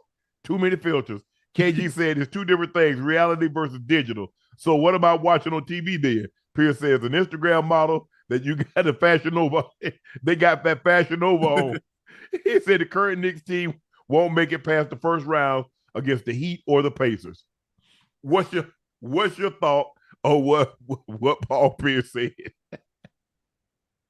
No, okay. I don't think they're gonna make it past the Heat, of course. The Pacers, they have a better chance because that game will be slow and Pacers don't have a go-to guy. So when you get put in that half court and you need to get buckets at the end of the game, New York has a Brunson. Yes. Right? You have and then you do have Julius Randle who can get it going too. The Pacers don't have that guy, right? It's like when the Suns make the playoff. When the Suns back in my era was making the playoffs. They're a great up and down team. When you need to get a bucket in the last 5 minutes, who are you going to go to? They don't have that guy, right? They gotta work their offense and try to get a good shot versus giving it down to a guy and he's making all those plays. So I disagree with they won't make it out of the first round if they played Indiana, if they play Miami or any other team. They can beat Cavs in the first round. So there's a few teams that they can beat in the first round. Here's the thing. You better rebound. Because Indiana, they're looking to make or miss. They're looking to push the ball. They'll take it out of the net and push it, or they'll take it out. They'll take off running if you miss it. It doesn't matter. Miss free throws, made baskets, missed baskets. It does not matter. They're looking to push the pace. Yeah, you can't do that in the playoffs, though. It's hard. It's harder in the playoffs. It's just harder. The game's tighter. Everyone's watching everything. So something like that, like on the offensive rebound, they'll just deny. Like it'd be one of those things where we're going to deny the first pass so the ball couldn't get up the court. Just to slow down, make him catch in front of us, not on the run. Like so with like Jason Kidd, he wants to loop out and catch on the run, which somebody be sitting on both sides to make sure he doesn't do that, which slows it down a little bit. Or no one offensive rebounds in the first half and we just all 5 get back, right? That's when strategy really kicks in and you try not to give up easy things in that open court because you want everybody to just really play half-court basketball and let the offense work. So that'd be interesting. I like that. That was a great analogy. Instagram model, you're like, damn, she fine. You catch him in person like, this you? Bucks. That's Doc Rivers right there. Old catfish ass. It's time for our last segment of the night, Gil. It's called Q&A. So hopefully we got sound, Ash. There we go, yeah. Hey, upgrade king. At Nightcap, just ordered a bottle of Laportier. I have 2 OG bottles out of the 25,000. I don't want to open. I'll keep you updated when I receive it. One love. Bro, I appreciate the support. You've been one of our guys that tuned in the Nightcap from the very beginning. So it's all love. So I greatly appreciate that. David Bell says, shout out to Shannon and Gil. Glad you interviewed Steve Stout, man who was responsible for a lot of things and hip hop and artists in hip hop. Crazy seeing you in Queensbridge and with Jungle and Wiz and the story. It was crazy to me because obviously I had interviewed Metta World Peace. I had interviewed Mike Tyson. So I had heard about it. And when Steve's like, okay, we went to his office, and so I thought that was it. He said, nah, we're going to go to Queens. I said, Queens where? Dairy Queen? I said, well, I don't want to. I'm good. I'm going back to the hotel and eat. I don't need to know there. He said, nah, we're going. I was like, huh? And so I was like, hey, your outfit costs more than mine, so they're going to hit you over your head first. I don't need it. Hey, I got repaired hips, but I still could outrun you. So I'm good. I was good, Gil. So it was great. And like when they were explaining, so I was like, man, who we going to meet? They're like, we're going to meet Jungle. I was like, they called this place, say, nah, it's a dude. So he didn't tell me, he didn't really fill me in. He just said, we going, blah, blah, blah. I'm gonna tell you how I got Nas and so forth and so on. So when we go out there, so we pulling up, so we got the guys got the windows out, and people, man, that's Unc. Man, hey, Unc in the bridge. Man, Unc in the. I'm like, let me roll this thing up right quick. Man, hey, y'all blowing my, hey, yeah, y'all ghosted me, man. You blowing my cover. So it was all good. So we got out, and so we walking. He's like, hey, he introduced himself, say, hey, man, I'm Jungle. Dude's like, I'm Wiz. And so, I'm talking, I'm like, okay. And so I'm asking him, say, okay, explain the story how, Steve came over. He said, man, we were sitting kind of like right where we are right now. And this car pulls up and it stops. And I'm like, I ain't recognize him. Ain't nobody really recognized him at first. And like the fence wasn't right. So like a fence right there. He's like, and Steve was like, okay, I got in the car. He's like, well, this thing's like, nah, the fence wasn't here. And he said he started walking through the grass. So I guess that's a no-no. But anyway, so Jungle said I was sitting up on top of the bench. And so as he got around and started talking, I had them got that thing was from up under the bench. And so by the time I get ready, I grab that iron. Wiz said, nah, man, this the dude that made the beats for Biggie. Oh, he cool. He said, Jungle said, hey, if Wiz had to say that. So it was great. And then we hit Nas up on the phone, and Unc, man, you in the bridge, man. But it was great. I like going in the field. Look, I like sitting down on the couch, but I like going on the road and seeing guys like I did the piece with Phil Heath, who's a 7-time Mr. Olympia. Got to work out with him. So I kind of like going in the field. But it was really cool. And it was cold that day too. It was cold that day. And and the thing with people like, man, Unc got on, man, look what Unc got on. We shot that early, okay? We didn't release it to try to refute anything. I'm going to wear what I'm going to wear. I like wearing aloe. I like wearing Lululemon. That's what I'm going to wear. But in this situation, man, it was cold in New York, man. You see, I had my hands in my damn pockets. At that time of the night, it was cold. It was in December. Hold up. What was that, Jordan? It was in December. So we taped that in December. Y'all know what the weather is in New York. Hell, if you live in New York, you know damn well even if you live in the United States, you know what the damn weather is in New York in December. So yeah, I'm not. Listen, I'm all for the field. I'm never going no place where I feel scared. Right? If I feel scared, I'm not getting out of the car. I don't care. It could be like giving out presents. I don't care what it is, I'm not getting out of the car. So you already know. I go to Beverly Hills, Santa Monica. I go downtown some places. Other than that, my GPS just don't go certain locations. Right? My car's stopped. Right?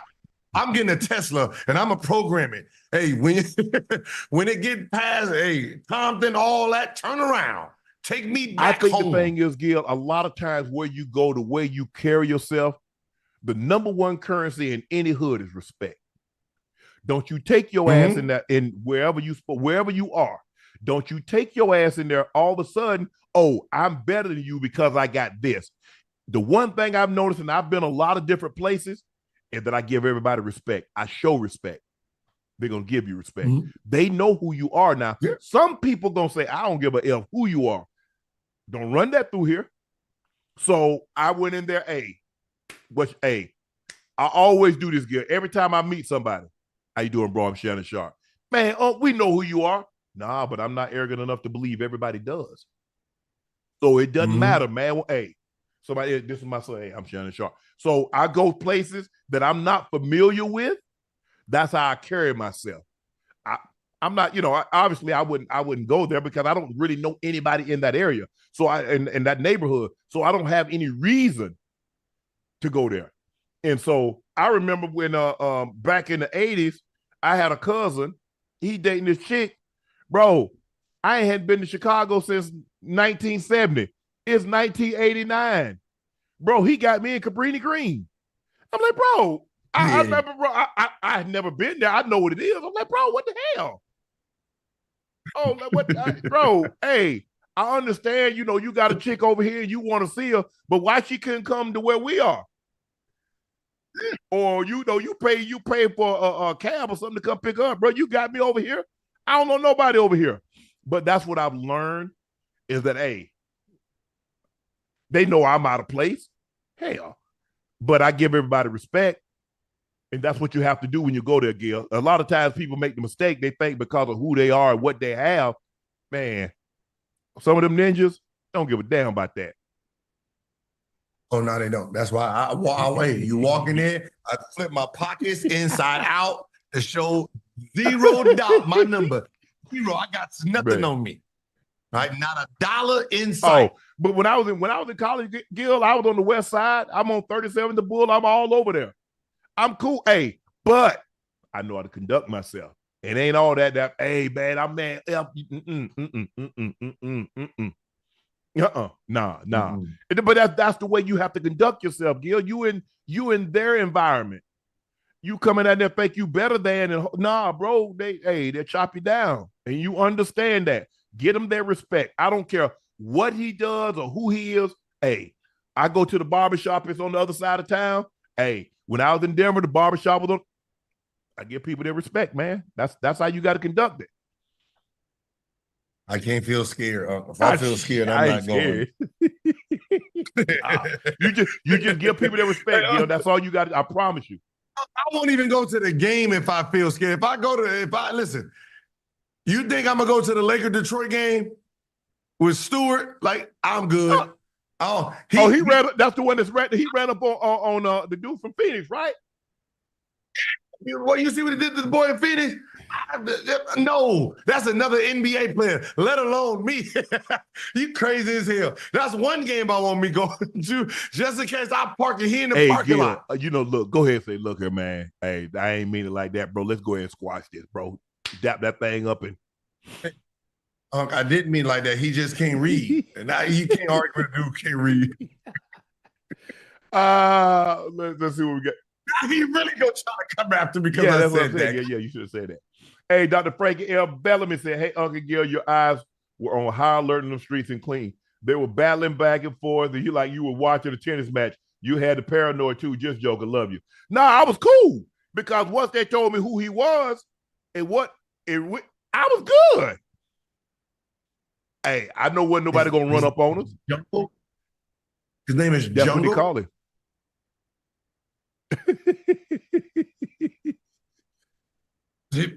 Yeah. It sounds rough. It sounds rough. It sounds rough. Yeah. As soon as he said, hey, my name is Jungle, and I'm out. Nah. I'm glad we had him because he carried that level of respect. You go to certain blocks, you need to have somebody that carries that level of respect. So they're like, oh, no, he good. Oh, man, that's Sharpe. He good, man. I'm good. Once they tell you good, you good. But you have, when you're in other people's house, how do you act? You don't put your feet up on stuff. You act accordingly. You in somebody else's home. You act accordingly. Yeah.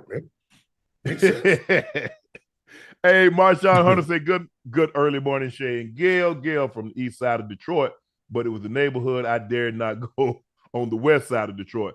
I'm like Wiz. I kept that thing on me. I mean, hey, most people do. That's the one thing about the hood. Everybody got that thing.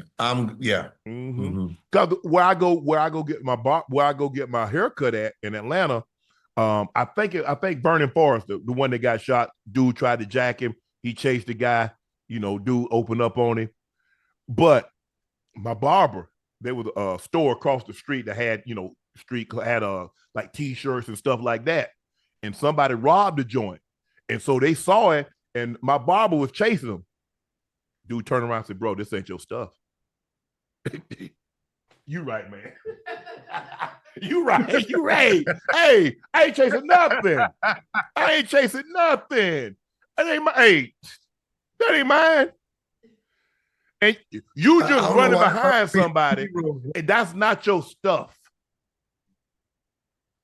Where they do that at? That's the same thing when I used to steal when I was little. Right? You're stealing out of the store and they trying to check. This ain't yours.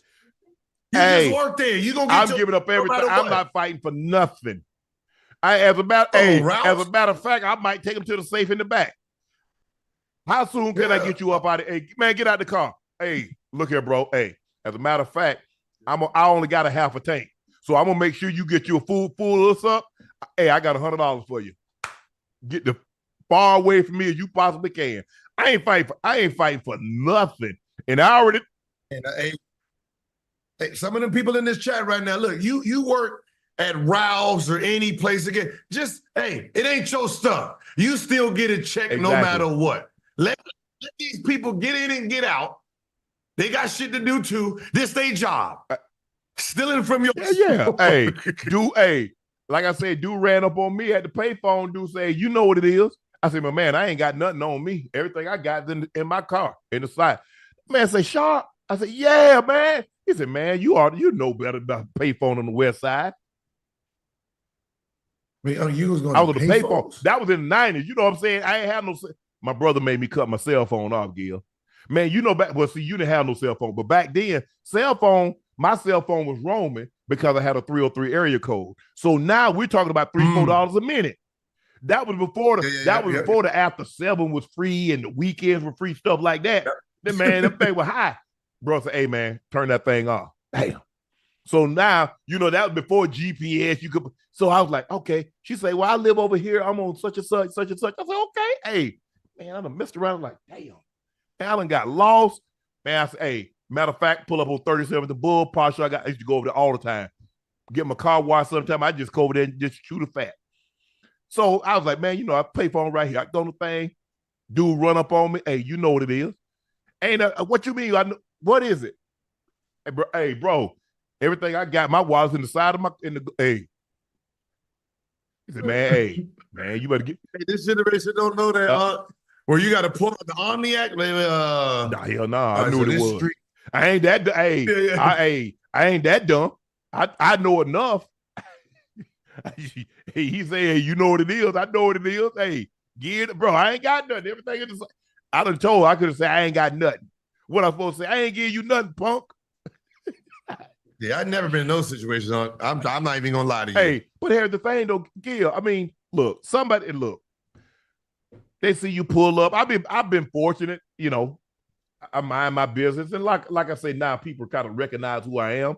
But I mean, I was wrong. Here it is, 10 o'clock, 10:30 at night. I got an SL. I jump out the payphone, the car door open. Hell, he could have just jumped in the car and had the wallet and everything. Because at that point in time, I had the wallet in the side of in the SL. Then had a little thing in the side, so I had my wallet down there.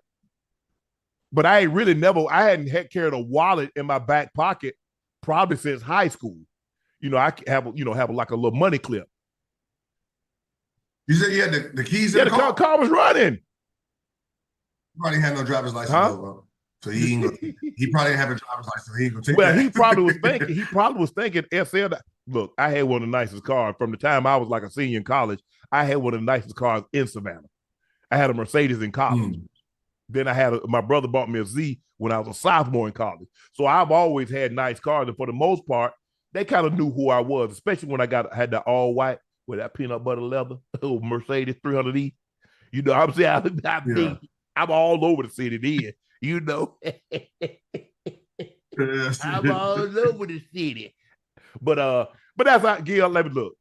Obviously, certain places you don't go. But I think if the way you carry yourself, you can't think you better than them because you have. Because they're, like I said, in that area, your number one currency is respect. Give them theirs. For the most part, they'll give you yours. All right, I'll note that if I ever in my life end up in a situation of being in the hood. LeBron would never get a statue with the Lakers. He's not Kobe. Kobe's not the only one that has a statue. But anyway, he won that Disney ring with the Lakers. They should have ring. The Lakers should have re-signed. How's that LeBron's fault? Which one? Re-sign Monk. The Lakers could only pay him. $6 million. The Kings could give him 2 years at about $19 million. You do the math. Are you re-signing 1 year for $6 million, or you going 2 years at almost 19? Tell me what you're gonna do. Yeah, they can afford him. That's what happens. I don't know why people just think, oh, people make decisions all the time. They go to the highest bidder, but they expect. Think about it. You got a job. Okay, there's Google and Apple. Google want to pay you $150. Apple want to pay you $175, $190. Same hours. Probably go. You know what? Probably get more favorable hours. Which one you taking? Yep. People outside of the sports always not always. I don't want to say always, but for the most part, you're going to take the job that offers you the most money. Why do people expect athletes to always take less money? Because we supposed to care about winning more than money somehow. I'm the A. Shannon, we like for you to take a pay cut so we can give Helen and HR. Damn Helen and HR. Y'all better find that money. Yep. Y'all better take that money from Peter in accounting. Because Shannon and talent ain't taking no pay cut. Yeah. Sion Johnson said, Bron with a sad team and scaring the playoff in his prime. Jordan with a sad team not getting over 500. But Jordan is a killer. How is that? What's your take, Gil? So what did you say? He said Bron with a sad team is scaring the playoffs in his prime. Jordan with a sad team not getting over 500. But Jordan is a killer. How is that? With a sad team? He said with Jordan, he said Bron with a sad team that's not very good. He was scary in the playoffs in his prime. Jordan with a sad team not very good, not getting over 500. But Jordan is a killer. How is that?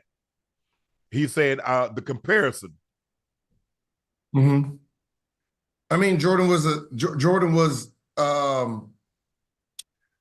like, okay, if you know baseball, Jordan was Barry Bonds, A-Rod, right? He was for self and had to turn into a team guy, right? LeBron is a team guy, right? Who we want to turn into a self guy, right? And I think that's the problem. Like, he is Derek Jeter. He's trying to do everything, right? He's the Jokic. He is, that's the type of person he is. He's trying to build with the people he had.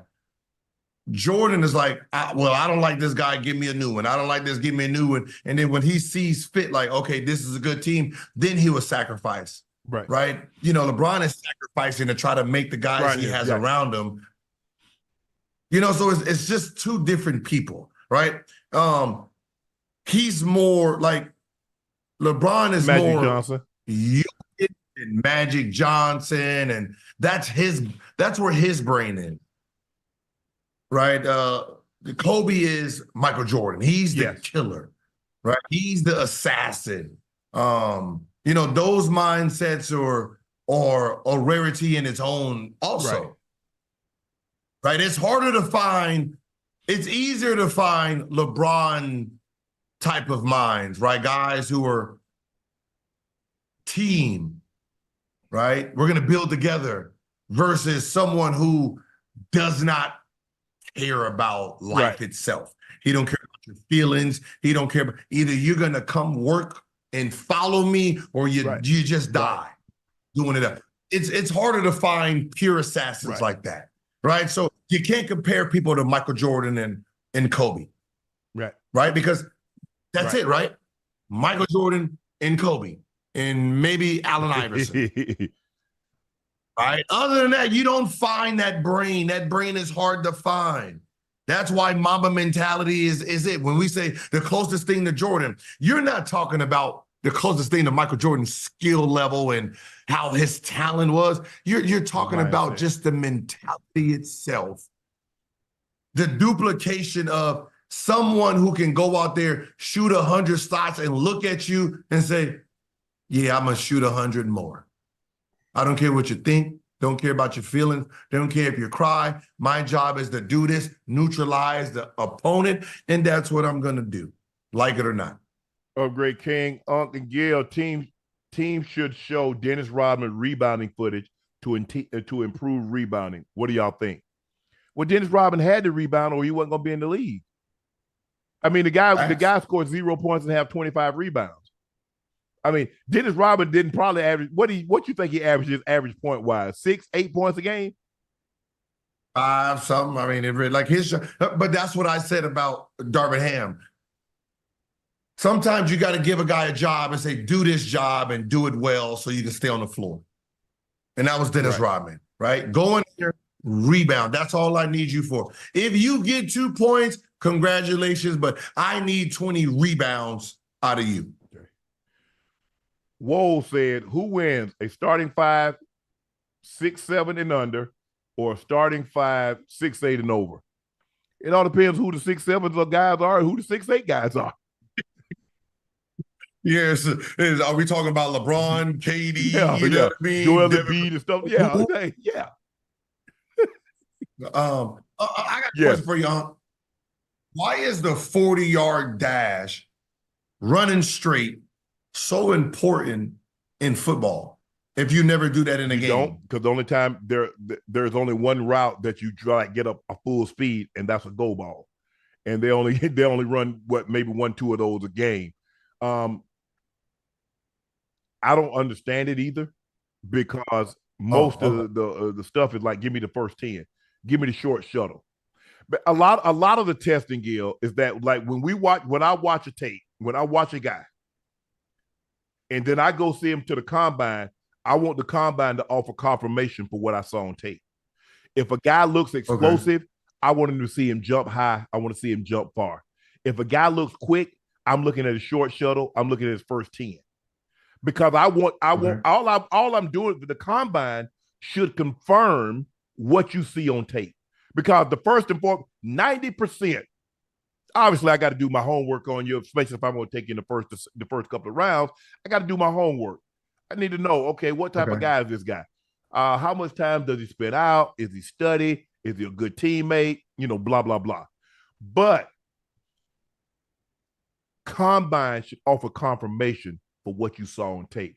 And a lot of times where guys make mistakes is that they don't take the tape, they take the combine.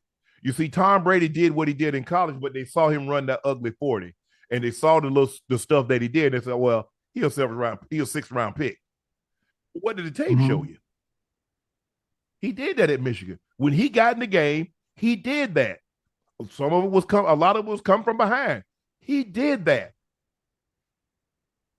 Okay. We don't want to believe what our eyes tell us.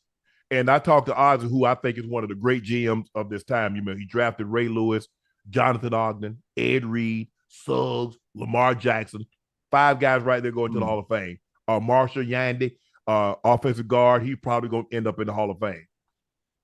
But I was like, Ozzy, why? I mean, how are you able to hit on these guys?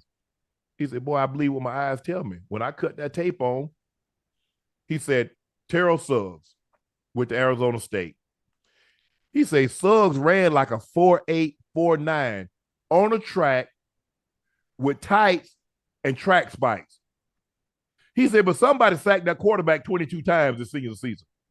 Somebody did that. Now, unless he had somebody fill it in for him, he did that. Suggs could be in the corner.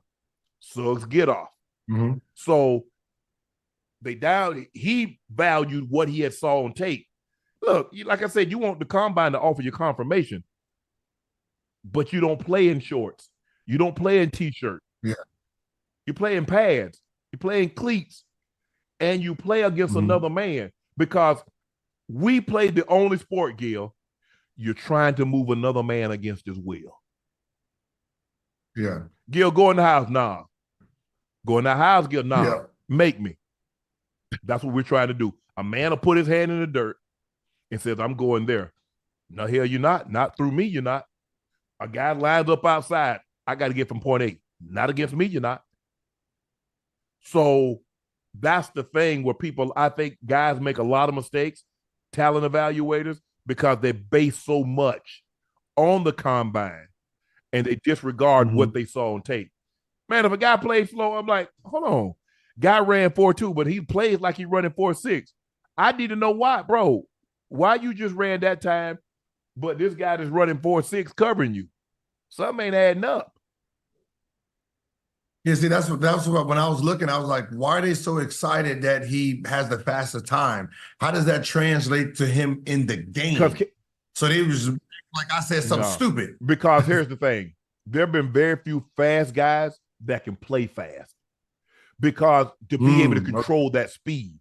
You see, if you go 100 miles an hour, it's going to take you longer to stop than something traveling at 50 miles an hour. Tyreek Hill is unique because Tyreek is explosive, but he can suddenly stop. That's what makes him so dangerous because he's not just a gadget guy. He's just not a 9 guy, a go ball guy. He can run a route tree. He can run smoke. He can run out. He can run a comeback. He can run a dig, run an in cut, run a slant. He can do all that. Now, when he gets that ball in his hand, now you say, man, whoo, I'm glad we got him because he ran that 4.2940.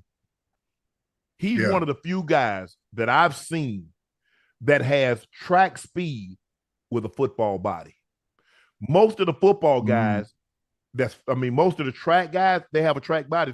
Like Sam, I was in the league with Sam Grady, who won the silver medal in the '84 Olympics. He was on the relay team. Willie Gault, James Jett.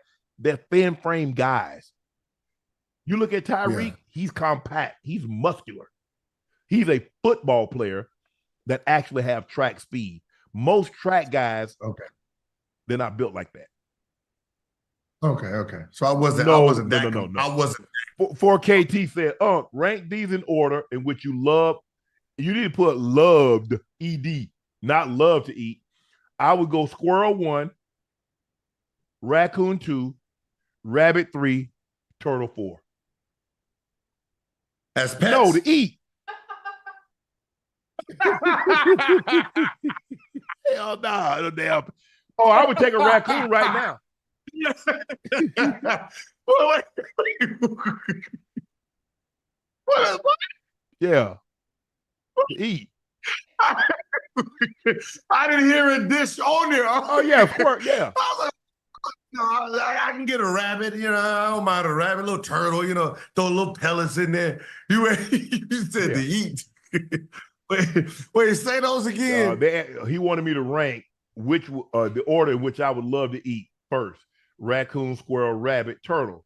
I told him I would go squirrel 1, I would go raccoon 2, rabbit 3, turtle 4. Okay, I'm gonna go chicken 1, turkey, beef 2, fish, pig 3, fish 4. That's me, I've never even seen a store that would serve any of those 4 that you just named. Hey, we ain't gonna. Oh man, you ain't never had no fried squirrel and rice. No, I seen a rat the other day grab one of those. From under, like in New York, he grabbed a rat. It was another rat that grabbed one under the trash. He was can. dead. One of them was dead. Yeah. Was it dead? Huh? Yeah. It was dead. Yeah, rats nasty. They terrible. You said Yeah. Okay, look, I know you lived in the woods for most of your life, but you don't supposed to eat the shit that's out there. Oh, yeah, you do. I mean, hey, see, there wasn't no chicken. I mean, look, we ate chicken, but the only time we ever got chicken until I got to college or the only time we got fried chicken at home is on Sunday. Every Sunday, we ate fried chicken. As long as I can remember. You know, my mom said that's what they ate when they were growing up. They had fried chicken. But we never got chicken in pieces. My grandma would buy the whole chicken, 2 whole chickens, cut it up. She would fry it, or my sister, my aunts, and them would fry the chicken. That's how we did it. We ate everything. We ate the necks. We ate the backs. You know, you ate every part on the chicken except the last part and the first part they got over the fence. The beak and the butt. That's the only thing. But sometimes you ate the butt because that's that little fatty part. You ever had the butt of the chicken? You never had that? Nah. Just chicken wings, chicken. Nah. Just, Man, you ain't getting all those good pieces. You out your damn mind. You think you about to get all the good pieces? I was a single child. Oh, okay. All the pieces I wanted. Nah. Okay. Nah, we got like my grandfather got obviously he go get the breast, a short thigh, something like that. You can get a short thigh and a back. You can get a drumstick and a wing. The back of the chicken. The bone? Yeah. That's the bone.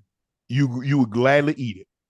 But you weren't the bone? As a kid, yeah, there's meat on that. You got the neck too. It's like a rib you cage, ain't never had no right? turkey neck? There ain't nothing on that. I mean, you ain't never had no chicken. Man. I don't know what look here. You probably eat fish with the head on it. No. I need the head off. But I don't eat fish. Okay. The fish need to be filleted. I can't eat no fish with the bone in it. Man, I got choked one time. Man, I ate damn near a whole loaf of bread trying to get that bone out of my throat. I said, God, if you get this bone out of my throat, I promise you I ain't put no damn more fish in my mouth, especially if he ain't been deboned. Well, okay, so you ate that on Sunday. What did you eat Monday through Saturday, though? Squirrel, rabbit. We ate like smothered fried chicken. See, like whatever you didn't eat on Sunday, my grandma added some flour and water, then it was gonna be smothered fried. So you're gonna eat all that till it was gone. It wasn't gonna like you go, my grandma cooked some meat and then you didn't eat all that, then she cooked some more meat. No, hell no. Nah. You ate everything. And once that was gone, they cooked something else. So, you know, rice, peas, most of the time, I mean, I ain't like vegetables. So me and my brother eating cereal. She's like, okay, y'all know, y'all better not eat up all that cereal for Saturday. Y'all ain't gonna have nothing to eat. So wait, is it legal to hold on? Is it legal to eat rabbit and stuff like this? Where's you eat quail, you eat dove, duck. Dove, yeah. The bird. Oh, nah. Yeah. Nah. I can see why you're not married, huh? Gil. Now I don't eat it now. Oh, okay. Ain't no woman cooking that shit for you. I wouldn't let nobody. Huh? Yeah, I eat quail. Ash brought me some quail from home. I eat quail. Yeah, quail right now. Fried quail. That's not if like I would eat quail. The quail eggs. No, I eat quail, the bird, fried. Hey, like a lot of times, like when I lived in Savannah, probably like once a month, I went to this place called Elizabeth's. Man, they had the best quail and grits. I still rock with it right now. The only meat I eat side of chicken is duck. That was good. We had. You don't eat duck? I've eaten duck, dark meat, but I eat duck. My duck, chicken, quail, dove, squirrel, turtle, raccoon. Obviously, you eat everything on the pig. There ain't nothing that you don't eat on the pig. The only thing you don't eat on the pig is a squeal. You eat the tail. So y'all mix with egg. Oh yeah, we eat the head. You had the head, the ears. You ain't never had no pig ear sandwich. Pig ear sandwich. Pig ear? The ears. Pig got ears. You kill the hog. You cut the ears off. You eat and stew them, and have a pig ear sandwich with mustard. Just bacon. No, hell no. You ain't had no pigtails. Man, we put pigtails in greens. Hey, I know people in this chat know about pigtails. I had the pickle eggs. The devil eggs. No, the pickle is pickle, right? It's like pink. Oh, you talking about pig feet? No, hell no. They had another jar next to the like growing up. They had the one with the with the hoof vinegar. in it. So you had the eggs with the vinegar in them, with soaking the vinegar. Yeah. But The most exotic I no, got. but you can eat everything on the pig. You eat. You make hog head cheese. You make, you eat the snout. Yeah. Cow tongue. You ain't never had no cow tongue? No. You eat no oxtail? No. This man here. What? Yeah. Where do you find that? What? You can find oxtail in the grocery store. Neck bones and I'll do the grocery. No. Yeah. Man, they used to have this place up in Denver called Buckhorn. What's it, Eichhorn? But they used to have you name a meat, they had it. Like they had bear, they'd have yak. Yeah, anything. Gator. You ever had any alligator? You got a gator. You ain't got no alligators in Cali. Yeah. See, we ate mountain oysters. Mountain oysters, which is the testicles of a cow or a hog. You know what's gonna happen? What I'm gonna do is after this, I'm gonna write down all the meats, and then I'm gonna go to Peter, and I'm gonna say you might need to check Shannon Sharpe house, man. He got all kind of. I don't even know more. But no, they got a farmers market in Georgia on Buford. I think it's on Buford Highway. I think that's where it is. But they got the ducks hanging up. They got all kind of stuff. You name a meat, they got rabbit. You name a meat, they got it. Yes. Okay. I've never. Yeah. I mean, I watched Rush Hour, so I seen like meat hanging in the alley and stuff. But I was to buy. Yeah, you can buy it. I thought that was just for looks, like Hey, you let your pet hang it up here. Hey, Chad, let me ask you a question. Is Brussels sprouts an appetizer? I had a meeting today, and this I ain't gonna call her name, but she's like, they asked for appetizers, so got spinach dip. She said, "Let me get the Brussels sprouts." Brussels sprouts ain't no damn appetizer. I had a girl who ordered that for dinner. That was just what she wanted to eat. Just let me just get some Brussels sprouts. So that's called gas for me. Oh, yeah, I don't mess with Brussels sprouts now. It was like 2010 when I was in Orlando, and I was going through my juice diets, and I threw the Brussels sprouts in, and that was the worst gas I've ever had. So I ain't never ate a Brussels sprout since. That's me, yeah. I stay away from stuff that might cause, because I already know my stomach. Like apples, like when I'm on the road, I don't eat no apples. I only eat apples at my house. Yeah. So it's just certain things that And I don't know why they keep putting them in my room, George, man. They had them damn like 5 or 6. I'm like, bro, I'm not eating these. Because I'm about to get on this plane and go home. So, yeah. 74%. So I'm going to give her a call tomorrow and let her know that 74% said Brussels sprouts is not an appetizer. But that's what she wanted for an appetizer.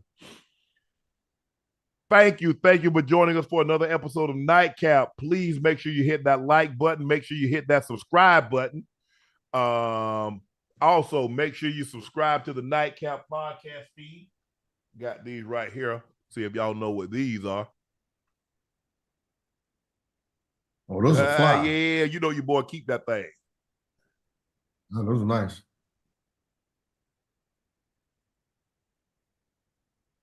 What number is this? Oh, they made 7,000 pair of this 6. You can see it here. Those are 5s, right? Yeah.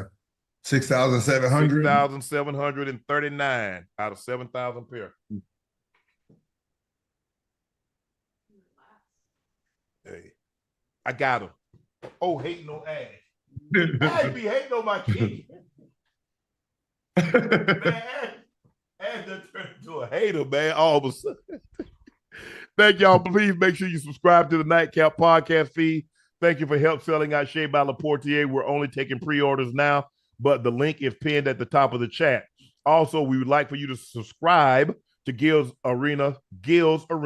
He has a YouTube channel, and his show airs Monday through Thursday, live 11:30 a.m. Pacific time. That Gil's Arena, that's his YouTube channel, and his show airs Monday through Thursday, live at 11:30 a.m. He also has a personal YouTube page, and it's called No Chill Gil. No Chill Gil. Let's go on up there, help Gil get his subs up. Thank you for joining us. I am your favorite Unc, Shannon Sharpe. He's your favorite number 0 Arizona Wildcat legend with Wizard. The man once dropped 60 points in a pair of It Sounds Good, so we're going to roll with this Dolce & Gabbanas. Gilbert Arenas, thank you for joining us, bro. I appreciate it. We'll see you next Wednesday. I'll see you guys tomorrow night with Ocho. We're out.